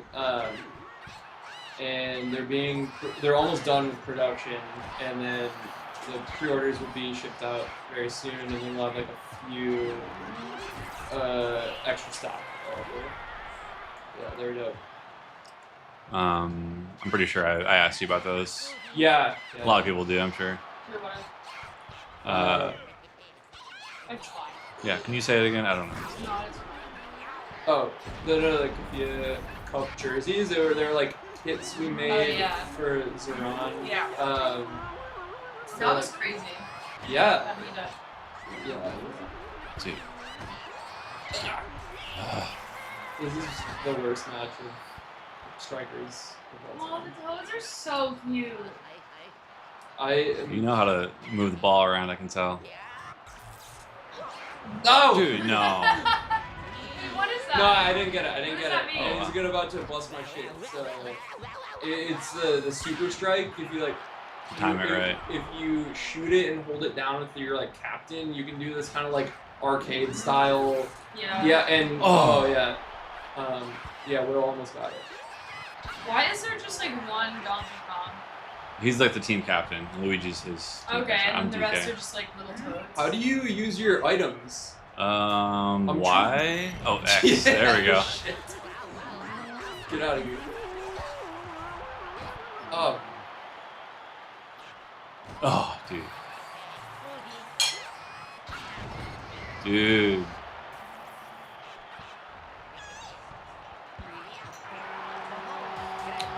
Mayo Sandwich says my boyfriend likes your hat. What's your boyfriend's name? Weird what?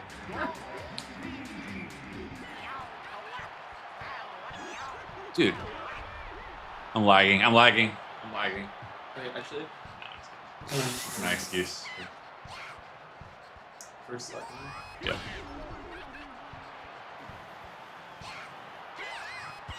Oh no. Finally. Gravy baby. I don't know what that means, but thanks for tuning in, Twagner. All right, we got a game here. Yeah. 2-1.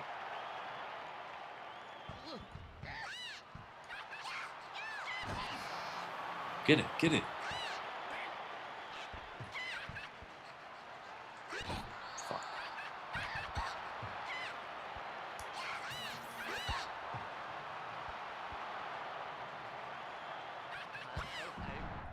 Oh no. Oh, keeper. Oh.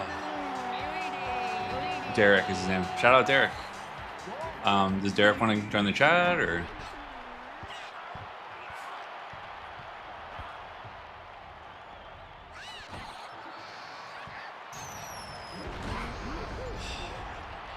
Jill, have you ever dabbled in Mario Strikers? I actually haven't. Man. You gotta I tap don't know in how. next. I play FIFA all the time, but Alright, well, I mean, this is the same vibe, just like more arcade. And I used to play backyard soccer too. Oh. Soccer game. Do you remember I that? played that, yeah. I remember getting it from the library, and it just like stayed on my. Oh, what's up, Josh? Joshy, I miss you. Come here. Come here, sweetie.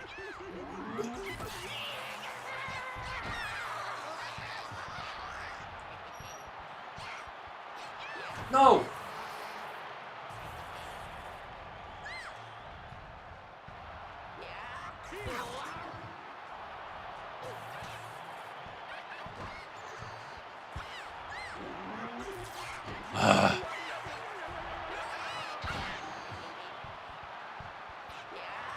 Oh yeah.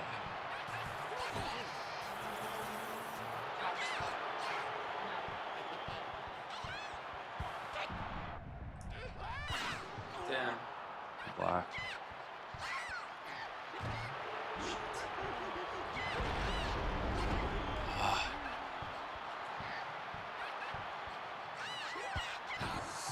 Got the chip there.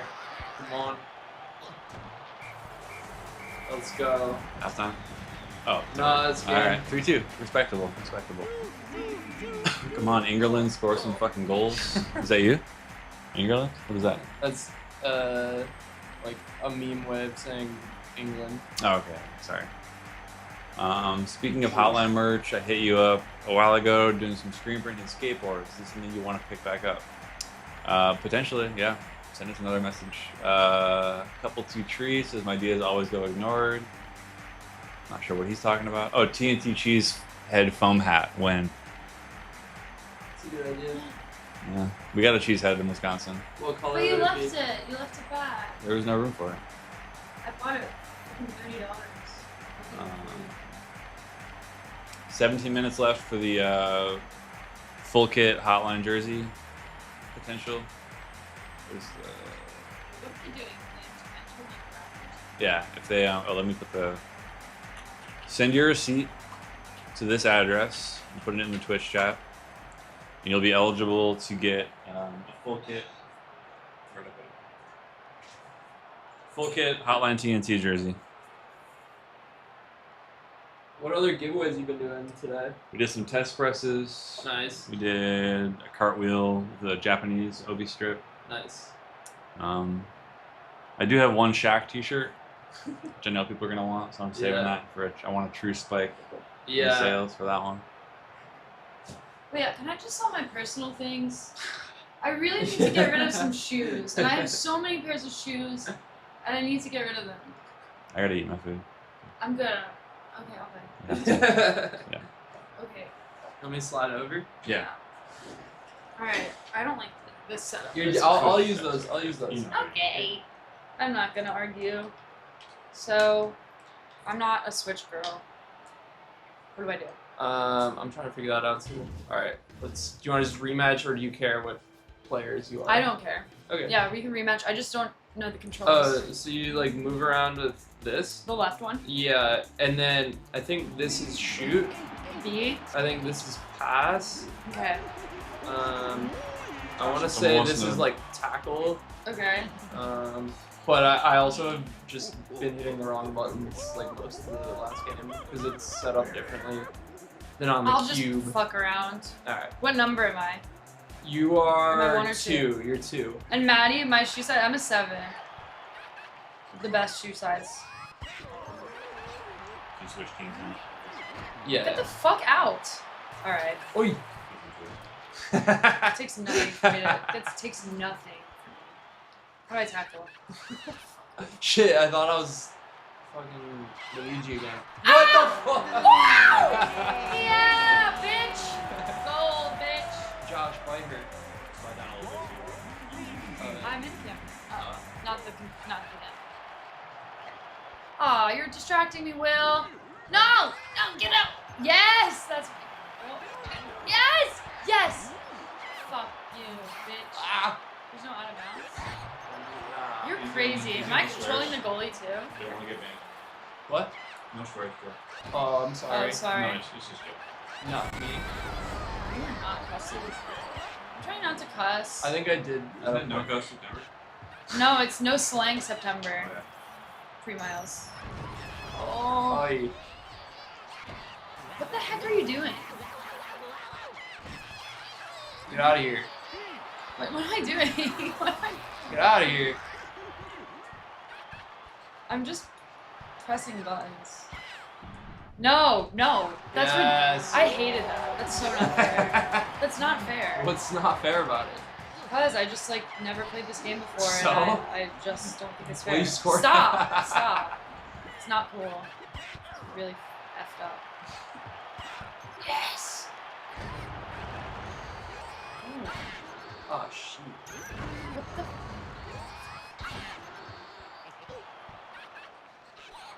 Oh Wait, how do I shoot? How do I shoot, actually? the B button. You sure? Yeah. Like the low. Yeah, the low one.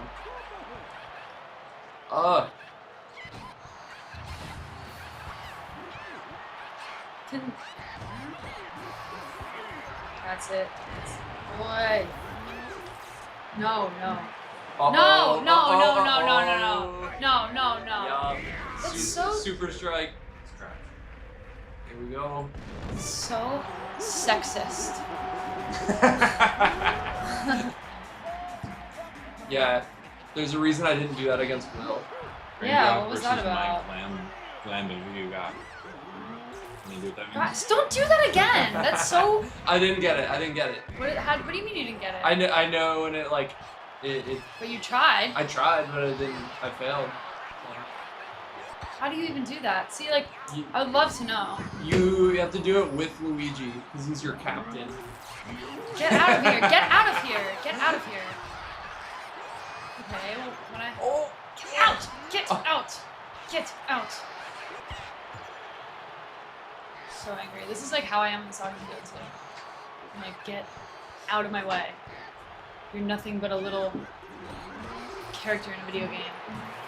Get out of my way! Oh, that's hard. No, come on. I'm sorry, Jill. I had to We do get it. it. Kidding.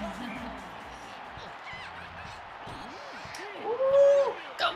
Don't let it in.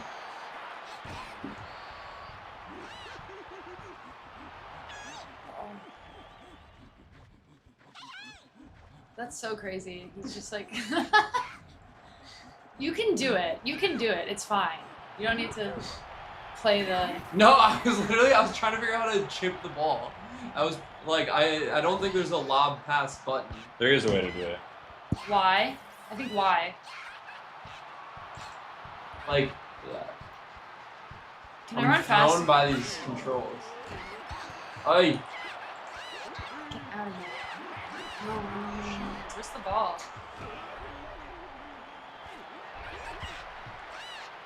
How are you sliding? Get it. Luigi.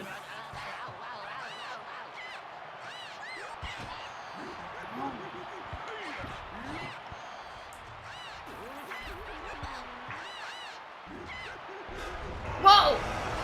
Who sent him? Oh! Oh! Oh! Toad, that is such. Get out of here. No! Can you just like give me like at least a minute with the ball? Just Sure. 1 minute. Let me just try something. What are you gonna try?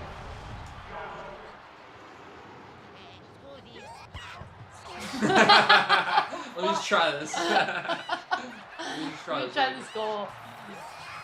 All right, guys. 10 minutes left to win a full kit jersey. Oh. Oh.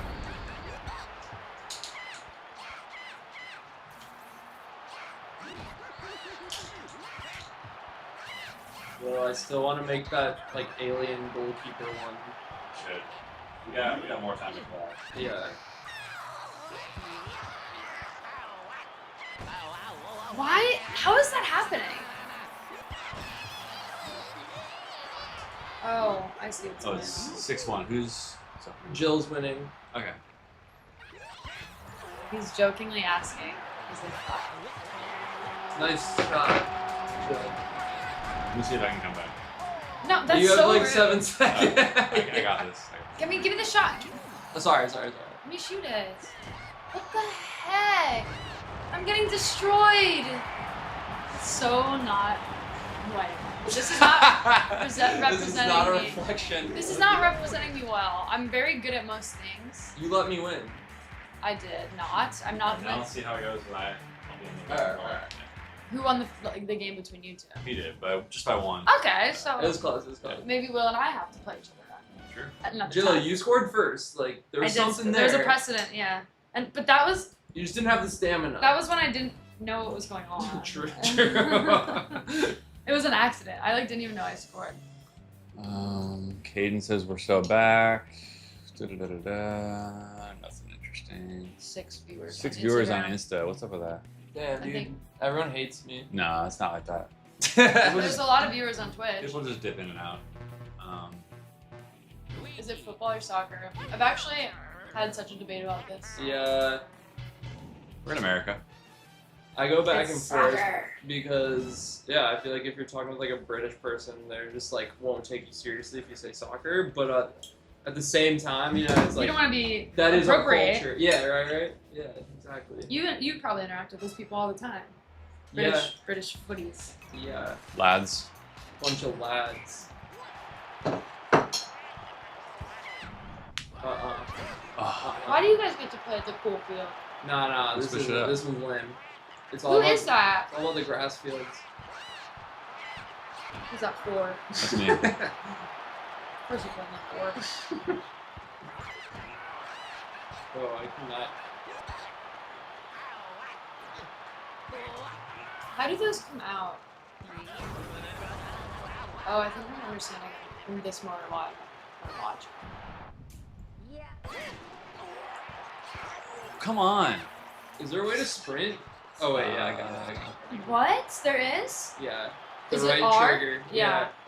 Because there are 2 triggers, and I think I was pressing the wrong one. I'm gonna show Or you them not. in the meantime. Shoot it.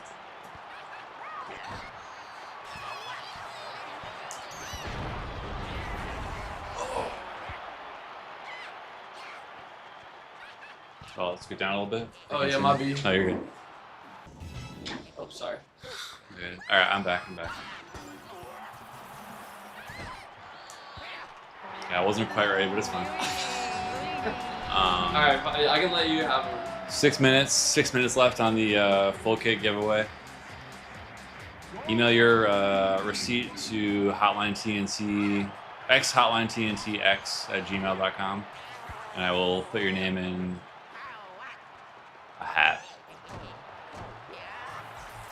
I'm so lost got right it. now. I'm so lost. I'm so dead. So you get 2 goals for that too. Yeah. All right, respect. Chat, what's going on? You guys have been quiet.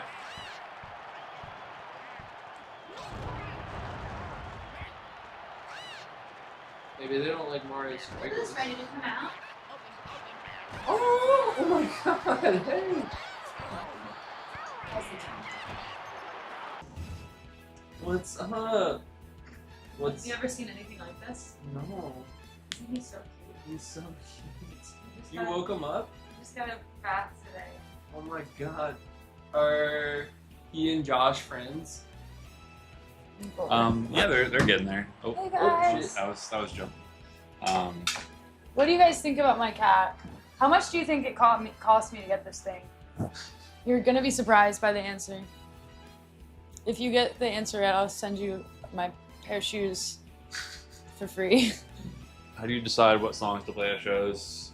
Whichever one, Boo. Boo. whichever ones have the highest stream count on Spotify. Oh, is yeah. what we play. Oh, boo. Um, He's gonna swear. No, he doesn't like anyone. Oh, boo.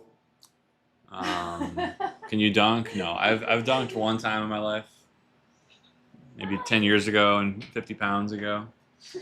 But He's awesome. I am playing at the Ridgewood YMCA 3 times a week, so maybe I'll get back there.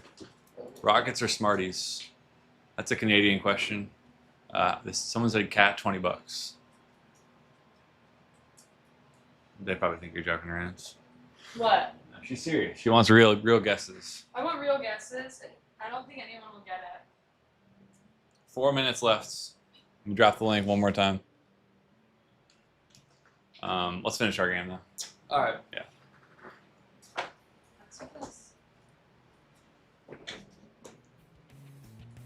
Have you had anybody on the stream today like opposing your decision?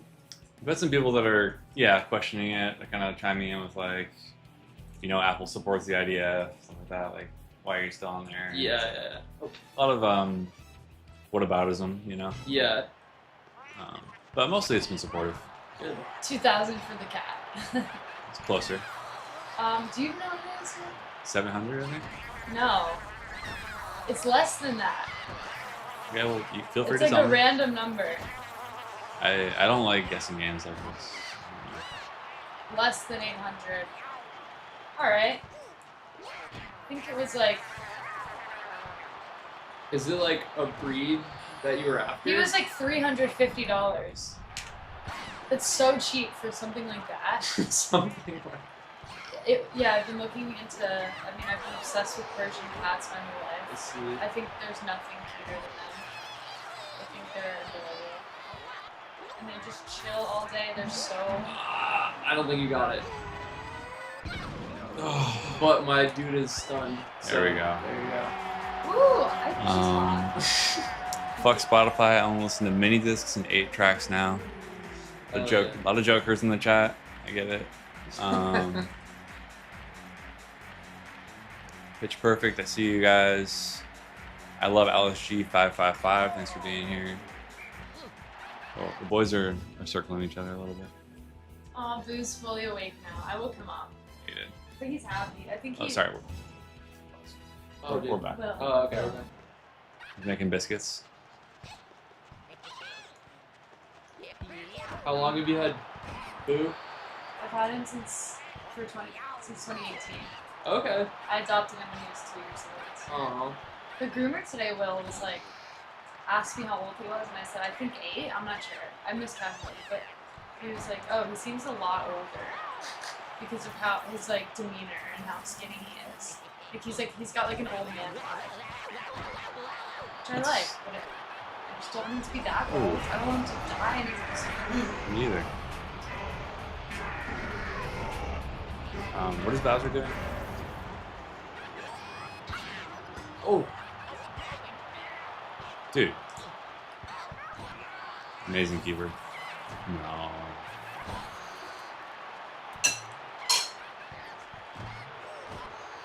Will, have you been to the bathroom today? I genuinely? have. I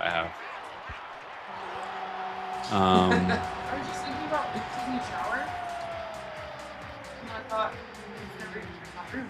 I have. Yeah, this is so good. 2-3. It's insane.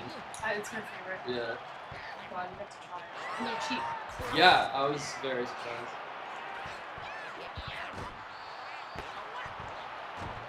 Thank you for getting that. I think it was awesome. Fave NY venue. What do you guys think?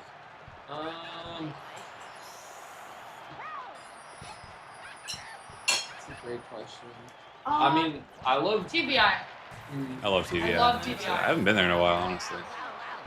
Everything about TBI is perfect. The indoor, outdoor. I don't know. I mean, I'm gonna say a big one, but like King's Theater. I've only seen one show there. It's super beautiful, and I'm like I'm annoyed about Brooklyn Paramount because I feel like they're gonna take all of the shows that would have gone to King's Theater. Yeah, TVI, definitely. LPR, we're going to be playing a show there in October. Love to see you guys there. assandup.com. Favorite Wisconsin venue? Cactus Club, for sure, for me. The Frequency. Where's that? Madison. I don't think it's any longer, though. Okay, I got to lock in here. Sorry, guys. Give me a second.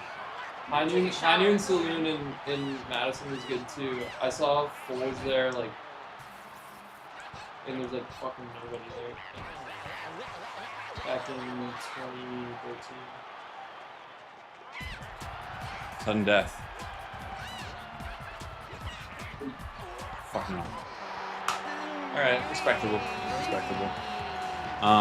Full kit bonus period is over. So if you bought an album in the last however long it was, 30 minutes, I think. Something like that, yeah, 30. Forward your receipt to X hotline TNT x@gmail.com. And we'll do a drawing tomorrow at the end of the stream. Yeah, I think we gotta get ready for our next guest. But Sick. I'm gonna Venmo you some cash for the food. Oh, appreciate it. Nah, Yeah. you're chilling. Don't worry about it. I'm not worried about it. Alright, I'll cool. pay you. Yeah. Nah, dude. Okay, I got it like that. It's not a big deal. But yeah, thanks for Hell yeah, coming. man. Thanks for having me. Check out Full Kit Wankers. Let me drop that website one more time. That's right? Yeah. Yep. Doing amazing work as always. We're gonna link and build some more Yes. for the rest of the year. Yeah, man. Alright. Alright. Sell some records, man. Thanks, man. I'll see you later. See you. Bye, Josh. Yeah, Well, thank you for bringing the food. You're awesome. Say bye to Bill. Who's the next guest? Next guest. Should we see him to the door? What? Yeah, maybe. See him to the door. Say bye to him. Okay, you talk to the stream. I'd be happy to take over. I'd be happy to take over. This is the last time I think I'm going to be on here tonight. I'm going to go to bed after this. I'm going to take a shower. What more do you want to hear from Will tonight before you go to bed? Or what do you hope to dream about tonight? I think these are the questions that people should be asking each other. What do you want to dream about? Lately I've been having dreams that I've been making out with like random people from my high school that I haven't thought about in years, I would say. Last night Will woke me up in the middle of the night asking me, telling me that my cat made a mess and that he needed to help clean up, and I was like, why would you wake me up?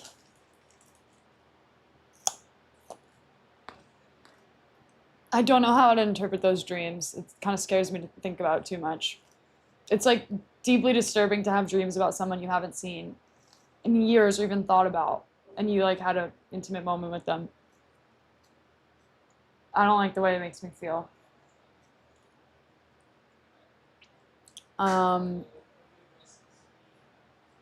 Have you seen Dream Scenario? Yes, I have seen Dream Scenario with Nick Cage. That was an awesome movie. I loved that movie. I didn't even care that it kind of turned into something. I kind of don't even remember what happened, but I remember being like along for the ride. I was like, yes, yes, yes, yes, yes. Something happened, and I was like, but I didn't care. I loved it. I'm due for a rewatch. I think I'll watch. What do you think I should watch tonight as I wind down? I'm trying to like. I've been on the screen for the majority of the day, so I don't know if it's the best idea to like watch something, but I love my TV. I love watching TV so much.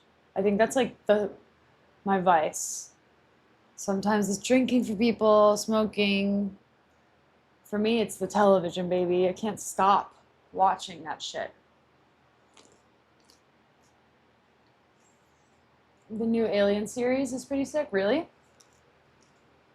Okay. I won't watch that at all. That's not my thing. What's going on? Alien Earth. Okay, there's 2 people that said it. I've heard that's good. Okay, fine, I'll watch it. Okay, fine, shut up, I'll watch it. New tour tees just dropped. Here's the front. Here's the back. All the tour dates. Oh, I didn't see these yet. I know, we just got them. I love the back. Pretty cool. Wait, are these the shirts that... These are old? This is new. But... Oh, It's this it's is got a the whole current tour. Okay, I was like, we've Yeah. already done that. Yep. If you missed getting merch at one of these shows that says your city that you saw us in, I want one of those, We'll Will. have these on tour. We'll have them online at some point. We need to send those to my parents. My parents joined us. They saw show number 1 of Will's because it was in Allentown. And my mom came fresh off of knee surgery and she sat down and watched him sing love songs about her daughter. Why the name Path of Totality? It's a reference to a solar eclipse, lunar eclipse. Actually, I don't even know. It could be solar, which wouldn't make sense, but something to do with eclipses. I know that. And it just kind of fit the name of the tour, I guess.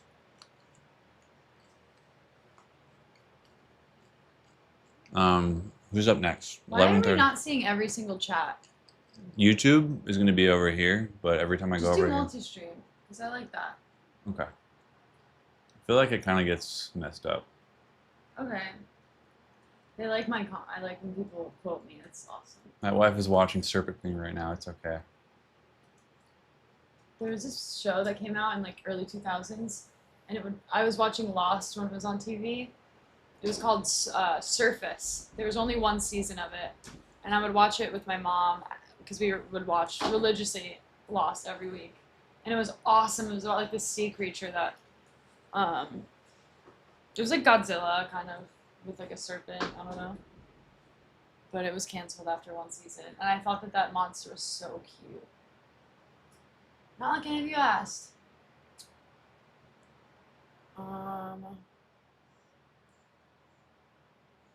What's everybody's favorite Hotline TNT song?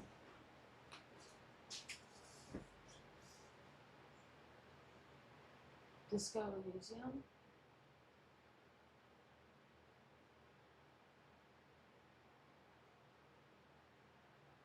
Can't believe I haven't. It's a game that everybody's loving. By everybody, I mean 2 people have thought of that. Carly loves it.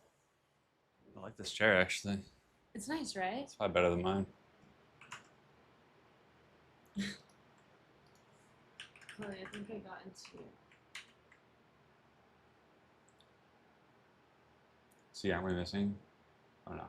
No, we're missing things. Favorite board game? I love Scrabble so much. Will and I haven't played in forever. But he actually makes references to Scrabble in his songs. In one of them. It's true. And if you know which one it is, I'll give you my shoes. Even if you can't fit them. I just need them off of my hands. I have too many stupid shoes.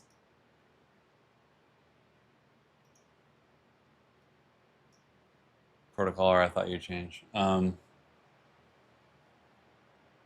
we're getting into the. How are you feeling? We're getting to the halfway point. Guys, we're almost at 12 hours. How are you feeling, Will? Feeling good. I'm definitely feeling a little tired, but I'm proud of you. yeah. I want to see the number get up a little higher. Hey! Josh! This is something we have to deal with now. Yeah. Josh is... Here goes the rest of the stream. We're going to be talking about it. He's barking. See the replay.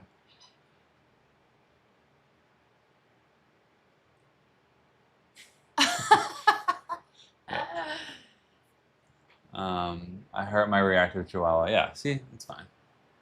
He's just scared. His bed is right there. I think he's freaked out. Do you guys have any tips? Because I love my cat so much.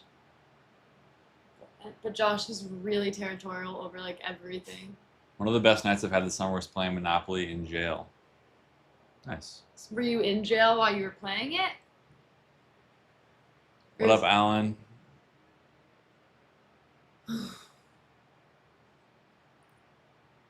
Favorite movie besides Dumb and Dumber? I have an answer. Go ahead. School of Rock. School of Rock. It's my favorite movie of all time.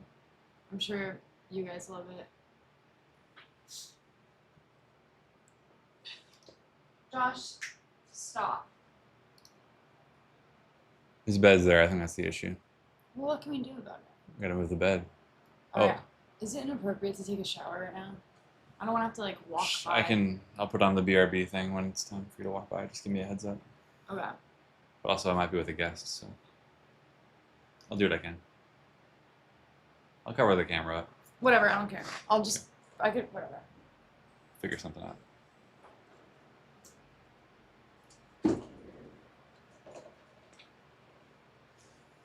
I'm getting my shoes. Okay. I see Austin's already in the waiting room. Should I bring him on early? Yeah, I was in jail along with an 80-year-old man. Sounds interesting.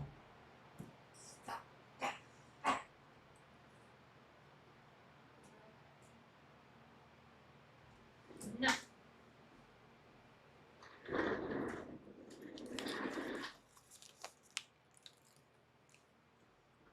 Oh, dude, the game is still on.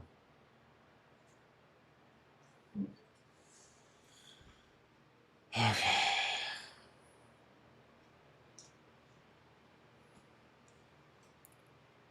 Spot Me 100 is my 5th most played song of the year. Nice. We don't really play that song live too much, but I know people like it a lot.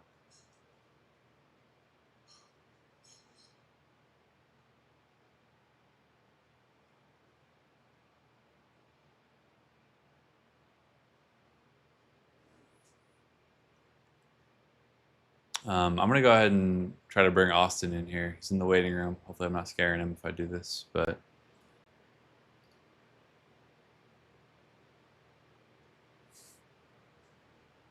Oh, can you hey, hear me? Austin. Yeah, can you hear me?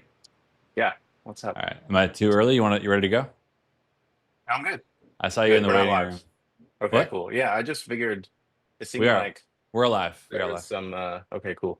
Yeah. Hey. What were you gonna say? There was some what? Oh, no, I just saw the game was finished. I've been like tuning in Oh yeah. throughout the day. Yeah. Cool. Well, yeah. I mean, I'm excited to hear from you. I don't know too much about Subvert. I've seen you guys in the comments and stuff. But yeah, introduce Yeah. yourself. What's going on? Yeah. Yeah, I've been tuning in, seeing some of the conversation and hearing the name come up a few times, which is interesting because I feel like it's like the other side to this discourse is like, what do we do? But it's like, what is a constructive way to channel these frustrations that we have? So yeah, I'm a founder of Subvert, which is a collectively owned Bandcamp successor Okay. formed as a cooperative.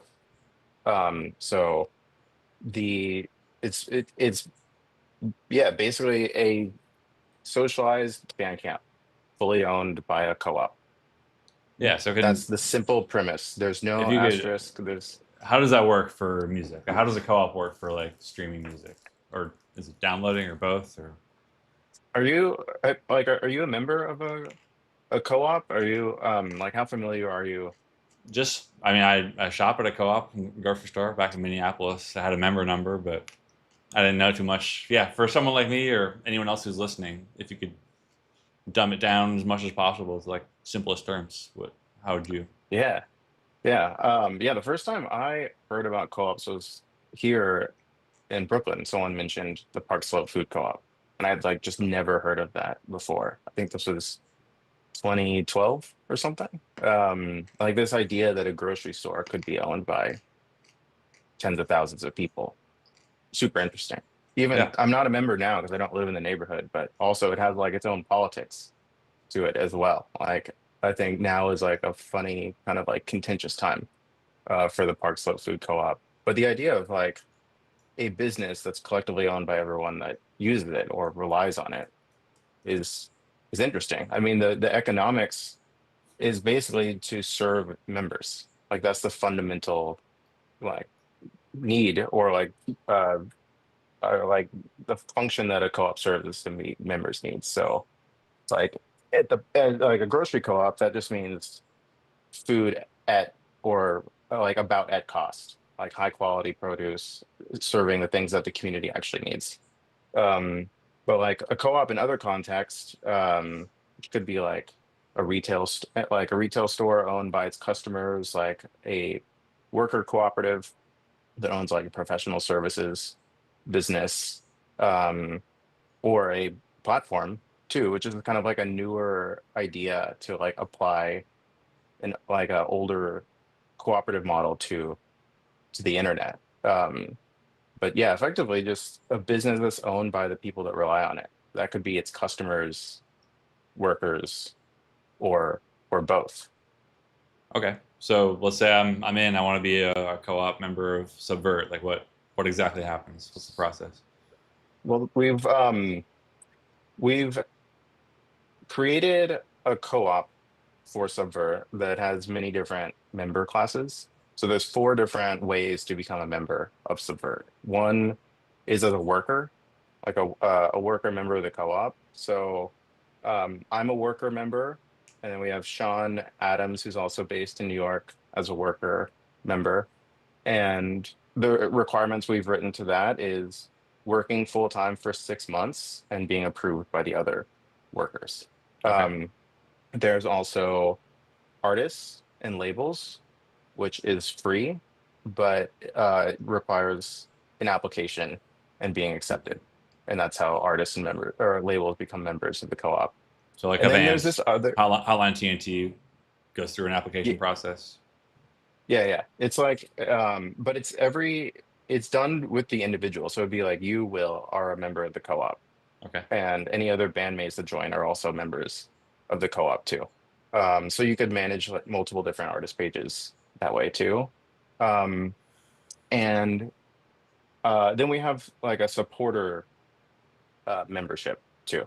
So that those folks join by paying $100 into the co-op. And those are basically people that don't publish music, but they are music supporters. And so right now we have like almost 900 of those folks, which is like it's been a total lifesaver to have those people step up. Um, and we've made this like business plan zine, which like this was the first thing we did was publish this 140-page book, which is like outlining how we'll do this. Because I know a lot of people would have doubts like that it's possible or that people would even know how to do something like this. Um, and so like this zine has bootstrapped the organization to start. So we have like, oh cool, we're on the website. Yeah. Yeah, the yeah, Tell me selling if I should we brought scroll up or down or no no whatever. I'm Yeah, just showing so people what it looks like. Yeah. so yeah, to note it's not launched yet. Okay. We're testing it right now with members. Um the plan is to launch it in like this fall. Like it works end to end. There's just like things that we need to sharpen. Gotcha.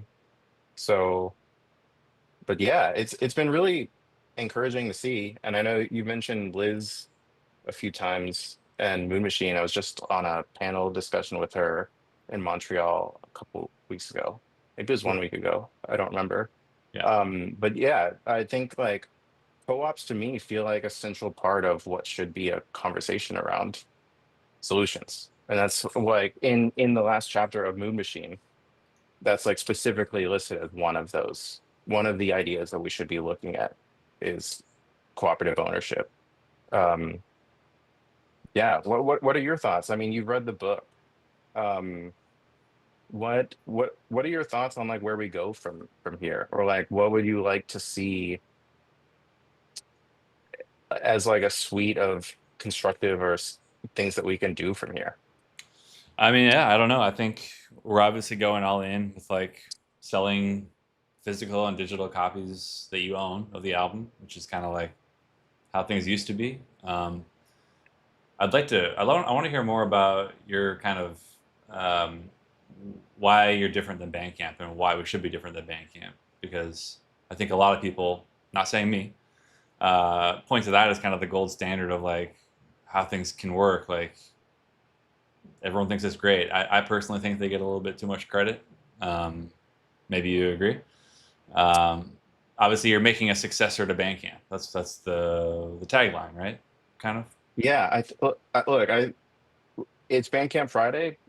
Purchase music on Bandcamp. Like, also solidarity with all the workers at Bandcamp as well. Like the 1000%. folks that were members of Bandcamp United were the first people that we talked to, like before publishing something online, because like wanted to make sure that this effort was respectful to those efforts, and so that's why like Bandcamp workers are acknowledged in the zine too. Yeah. And I've been in conversation with several of them. And Bandcamp United isn't like a tight group right now. I mean, it's kind of functionally disbanded and become a group chat. So it's more like a constellation of like individual people. But yeah, I mean, like, it's funny because this conversation around Spotify naturally lends it to like, well, what should we do instead? And it is true that like Bandcamp is, relative to the other option, the best option. Yeah. And so I think it makes sense to what we've seen is like uplifting Bandcamp like as the kind of like mirror of pointing out the flaws of something like Spotify. But I think that it's kind of depressing to think that that's the best that we could do. Like, if I were to describe an imaginary company and said, imagine a company that was started in the Bay Area, 4 dudes as founders. They previously sold a company to Yahoo, and they raised $5 million of VC funding. Does that sound like like a company that's going to become the future of like what should be the future of independent music? Like, no, I don't know. Sounds like every other VC tech company. I wouldn't want them in charge of independent music for sure. Yeah, then like I think it struck me how few people know this, but yeah, Bandcamp being sold twice, like sold to Epic Games, sold to Songtradr after that, and also union busting in the middle. Yeah. And I guess like in this dialogue, there's like a floor and a ceiling. So it's like I feel like you should do both. Like either like point out the worst offenders, like at the floor, like what is the worst of the worst, and how like can we point that out and say that something's wrong with that? But then like where is the ceiling, and should we try to move beyond that? You know, yeah, like I think feel like people see Bandcamp as the ceiling right now, and we're saying it's not, right? Yeah, and yeah, I think it is the best relative. It is the best relative, but like I feel like this is a moment where we should actually have imagination to think like, well, what if you were to just dream up from a whiteboard, like what is a music ecosystem that like you would really desire to participate in, or like feel like you have a say? So I feel like that's like what this comes down to, is like so many folks feeling like just powerless. Like what is there to do but rage quit? Yeah, that's kind of what we just did. We're just like, we're quitting this service and we'll figure out the rest later. And that's kind of what, where everyone who's participating in this stream are kind of coming in to just talk about, Yeah. Yeah. Have you heard of Catalytic Stream? Catalytic Stream? Yeah. No, I haven't. Or Catalytic Sound? Yeah, it's like a mini streaming service that's just like a cooperative of like dozens of artists that have joined together and made like a mini streaming Was this service. was this talked about in the book? Yeah, yeah, it Okay. was touched on a little bit. I Yeah. think I do remember reading about this. Yeah. And there was an early experiment like now 10 years ago called Resonate, Okay. like an attempt at a cooperatively owned streaming service, um, which is now defunct. Um, but yeah, that to me is a super important project. And I feel like that it's it's like I think since like 2017 or 18, like I've been very embedded within this space, which is mostly rooted in academia of like cooperative web platforms. Mhm. And it seems like a lot of these projects have emerged within music, but they've always felt to me like a little too early. Like there were people that got behind Resonate when it first started, um, but it never really took off. Um, it's a good question of like whether that's even possible. Like I still don't know whether you can reform Spotify or like how you make streaming math work. Like I'm still not sure that like what is your thought about that? Well, I was talking to Tim a little bit about this, honestly. Like, he's kind of in a different line of work, Tim Heidecker, but, he has a service for his one TV show, basically, which you have to pay that one company for that one TV show. I'm oversimplifying it right now, but, like, Mhm. doesn't sound like he wants to, like, we need to get on cinema onto Netflix, Hulu, and cable TV. It's just like, is that the way we nudge consumers to, like, look, the only way that this artist is going to get paid is if you pay them directly. Um, I don't know. Maybe that's like something like Resonate, or like, is this catalytic? One of the ones that Catalytic Liz sound. talked about in the book was like, this is all experimental music and it's not for everybody and it's not trying to be for everybody. I don't know. Maybe that's kind of how things are going to end up at some point. Yeah, there's like there are a lot of Subvert members that have tried to make the case that Subvert should not be a marketplace where you buy music, but should be positioned as a streaming platform. It's like a very contentious, lively, evergreen debate. Um, and I'm on the side of being that like taking on and adopting a streaming model is kind of like a fatalist approach. Like it's saying that this form factor for how we consume music like is just what we should accept. And I just struggle with that. I know it's so convenient for consumers. Yeah, It's like, it would be very inconvenient for me to be like, every single band that I like, I have to pay $5 a month. Like, that's just, yeah. it's not realistic. And you're a music consumer as well. Like it Yeah. is an incredible value proposition to have access to all of the world's music for $10. And Yeah. if you were to, like, I don't even know what the math would be. It's like, what is the Venn diagram of like how much, if it's money going in is X and money going out is Y. It's oversimplifying, but like, what is the Venn diagram of like what consumers would tolerate paying for that would remunerate artists fairly? Like Yeah. it feels like it might get expensive enough where it's, I don't know, would it be like $80 a month, $100 a month? I feel like that's actually a fair price. So the math feels totally broken to me, and it seems like upholding a culture of ownership of media, like, is really like I think the only way forward. Yeah. I mean, that goes back to, the old way of doing things of like buying every CD you want, or, right? Is that kind of what? Yeah, I just like I don't even know what to do. I mean, to be honest, like, um, I question like is Spotify like reformable?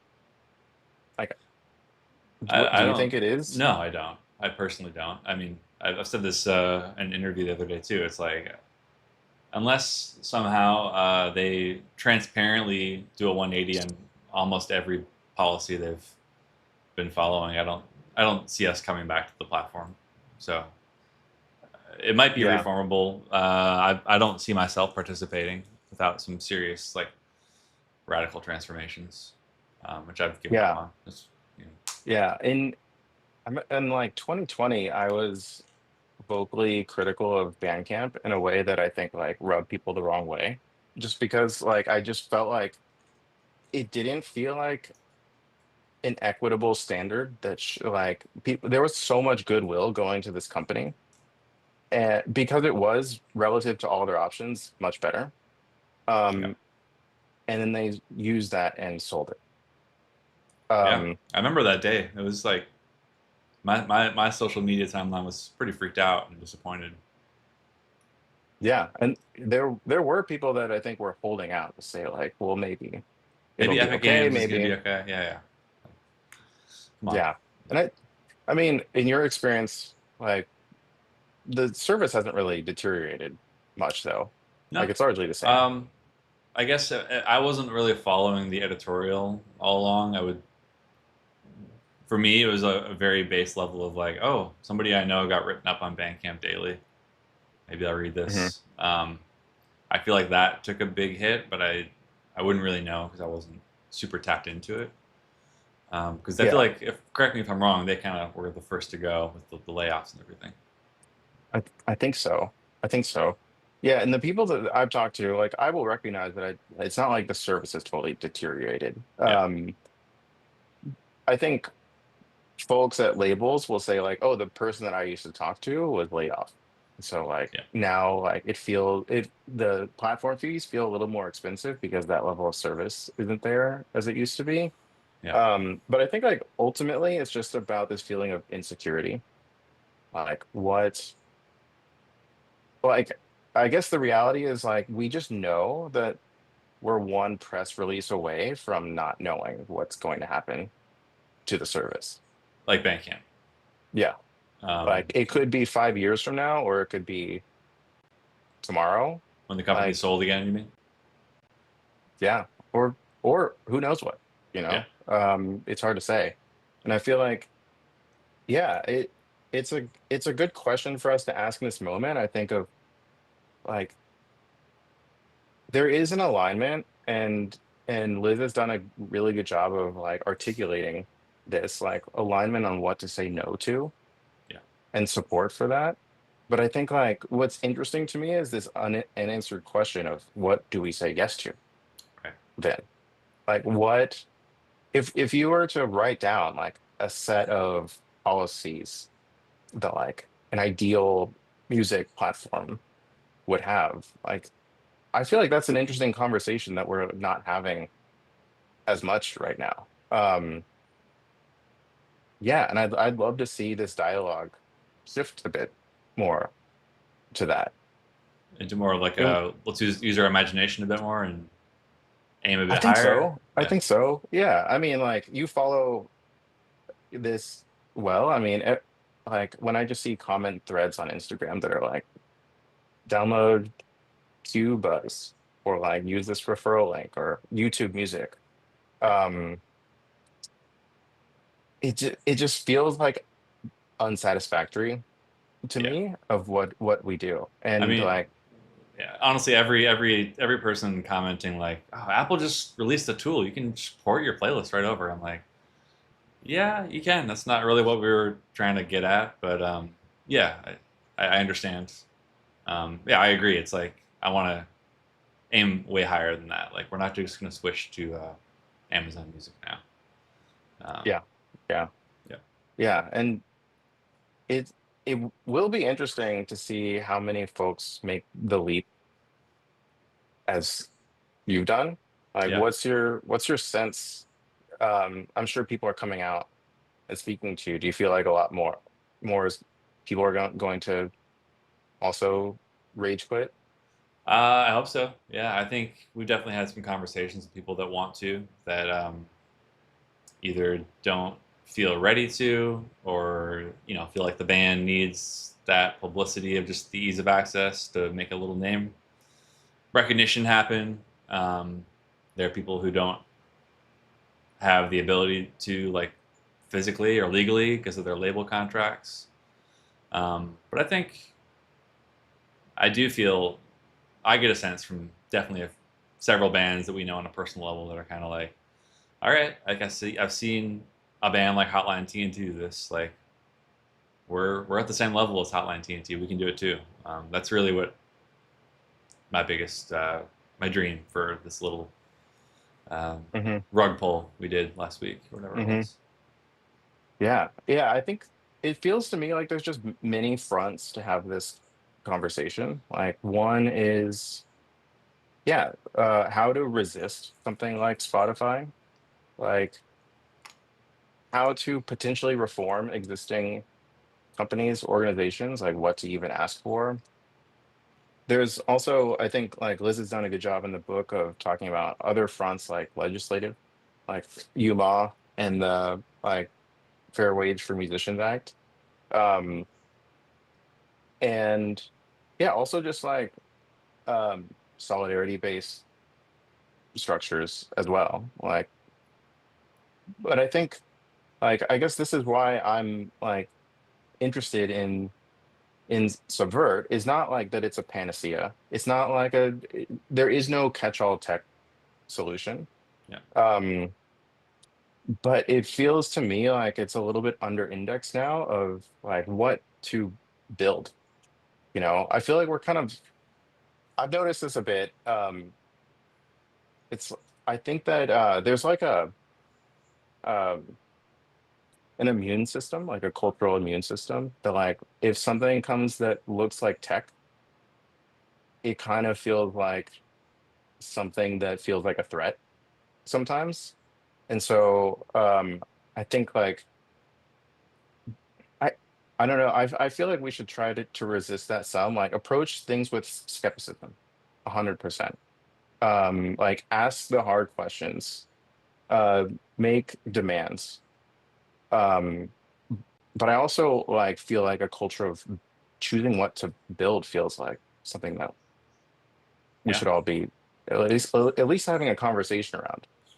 I think what a lot of people, in my opinion, misunderstand is like I think it's possible to make incremental advances or improvements on what we're doing, which is kind of what I think we did. You know, we didn't tear down the system. We didn't go off all streaming. We made one incremental step towards something. We just took our shit off something we didn't like. You can make incremental steps and also work towards a complete revolution at the same time. They're not mutually exclusive, in my opinion. Yeah. So I say all the above. We should be yeah, saying yes, yes, and yeah. and um yeah, I don't know. I find it funny that people would have critiques for y'all. It's I'm not Like too it's just surprised the by that. internet. Yeah, it's the Yeah. internet, and it's like I get it. Like Godspeed, you Black Emperor took it all off, and they're in a different position than we are. And I think it's amazing they did it. But like, I think their fan base is gonna stick with them and follow them, and they should. And they're setting a great example. But Hmm. we don't have that level yet. Like it's different. So let's see if there's Yeah. some chat here. I feel like there are a lot of smaller artists that are okay with taking some money from Spotify streams and none at all. One of my favorite artists said that if DistroKid fee didn't pay it for itself from streaming sales, then he wouldn't upload his music to streaming. I mean, yeah, it's like I don't disagree. I don't judge anyone for not interrupting their paychecks, because we all have bills to pay. No, yeah, like I feel like some folks have lacked a bit of empathy around just understanding the amount of systemic forces that are working against being a working artist Yeah. today. And so like that points to decisions like you're making as being like not as easy, I think, as people assume it is. So that like yeah, to call something like that virtue signaling, I feel like totally misses the point. Yeah. Yeah, no, it's not easy. It's not easy, and yeah, it's great that y'all did that. Yeah, I feel good about it, and I'm proud of it, and I'm not trying to pat myself on the back at all, because you know, I said this with the managers, with the label. It's like our material lives didn't change really that much, having it up there or not having it up there. Like we're still recouping from our album sales with the label. Like we're still years away from actually seeing paychecks. So in my view, it wasn't as hard as it might be for someone else to say, all right, we're taking it down. It's like, if we start seeing some tiny paychecks in 5 years versus 11 years, like, we're just going to figure it out.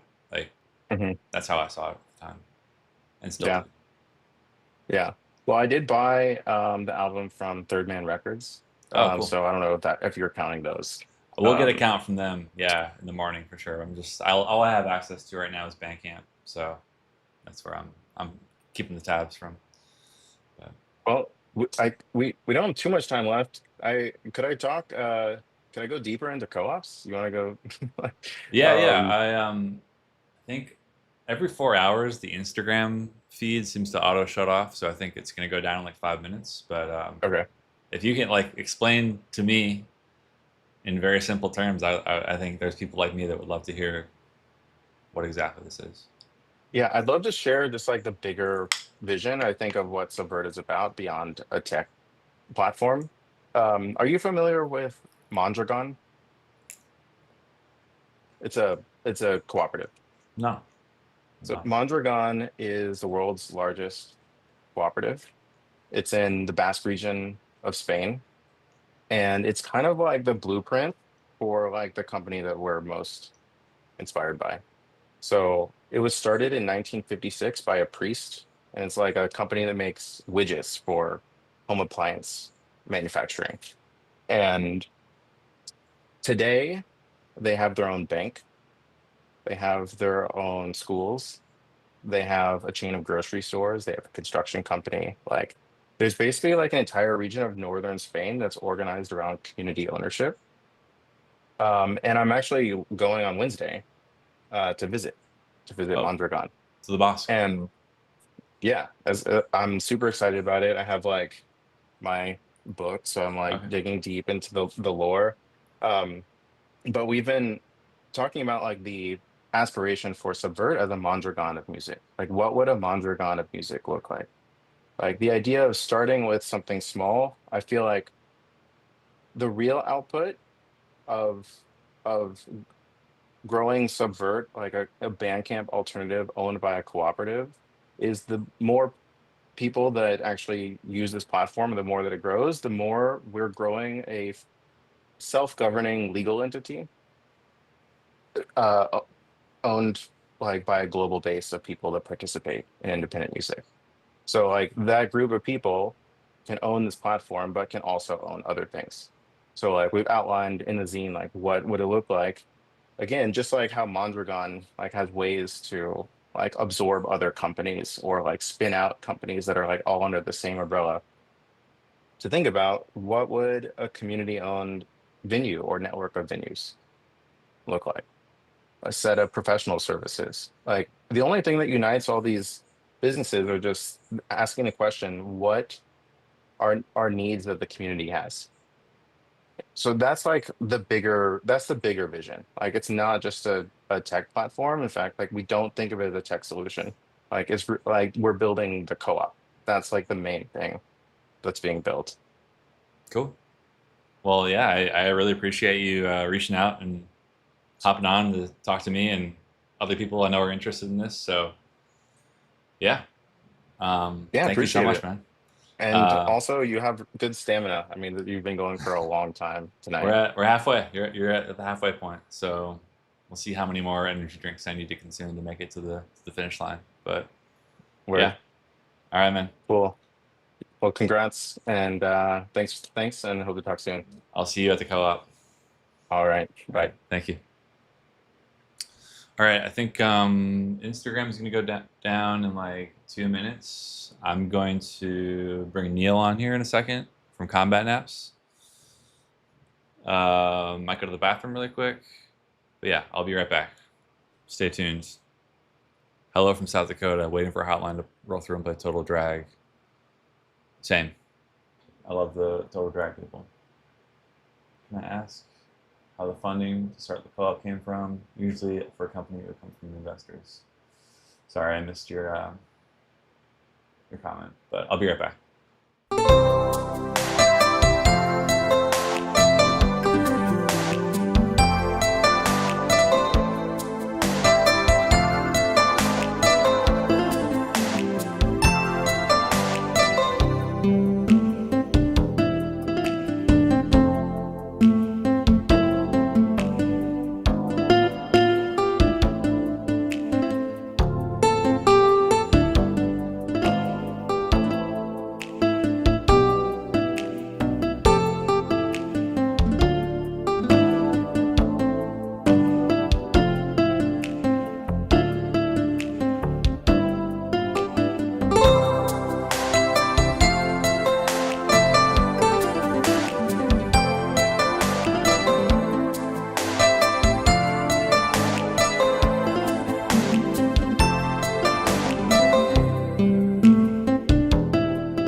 All right, what's up? Looks like it didn't go down.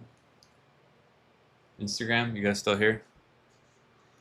No, I was not taking a fat poop. I probably should have been. Yeah, let me get combat naps in here. See if Neil's around.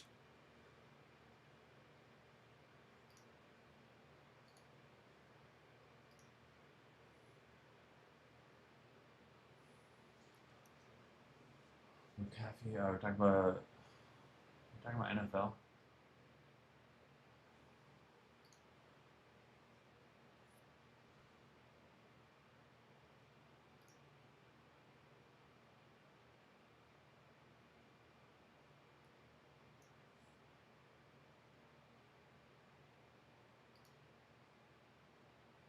Neil? Hello, can you hear me? Yeah, can you hear me? Yeah, I hear you Going loud on? and clear. Thanks, man. Happy release day. Happy release day to you too. Happy release day to the releaser, the That's one who. right. It's both ways. For everyone who doesn't know, Neil has an amazing band / project. Is that a Wordle mug? Yeah, it's it's when you got like Oh, IGHT or dude, just playing the something. rhyming game. Yeah, Yeah, it's that kind of day. that's awesome. Shout out to my sister for getting me this. That's awesome. Neil's in a great band. Hold on a second. I think Instagram went down. I'm gonna hold that thought. Be right back.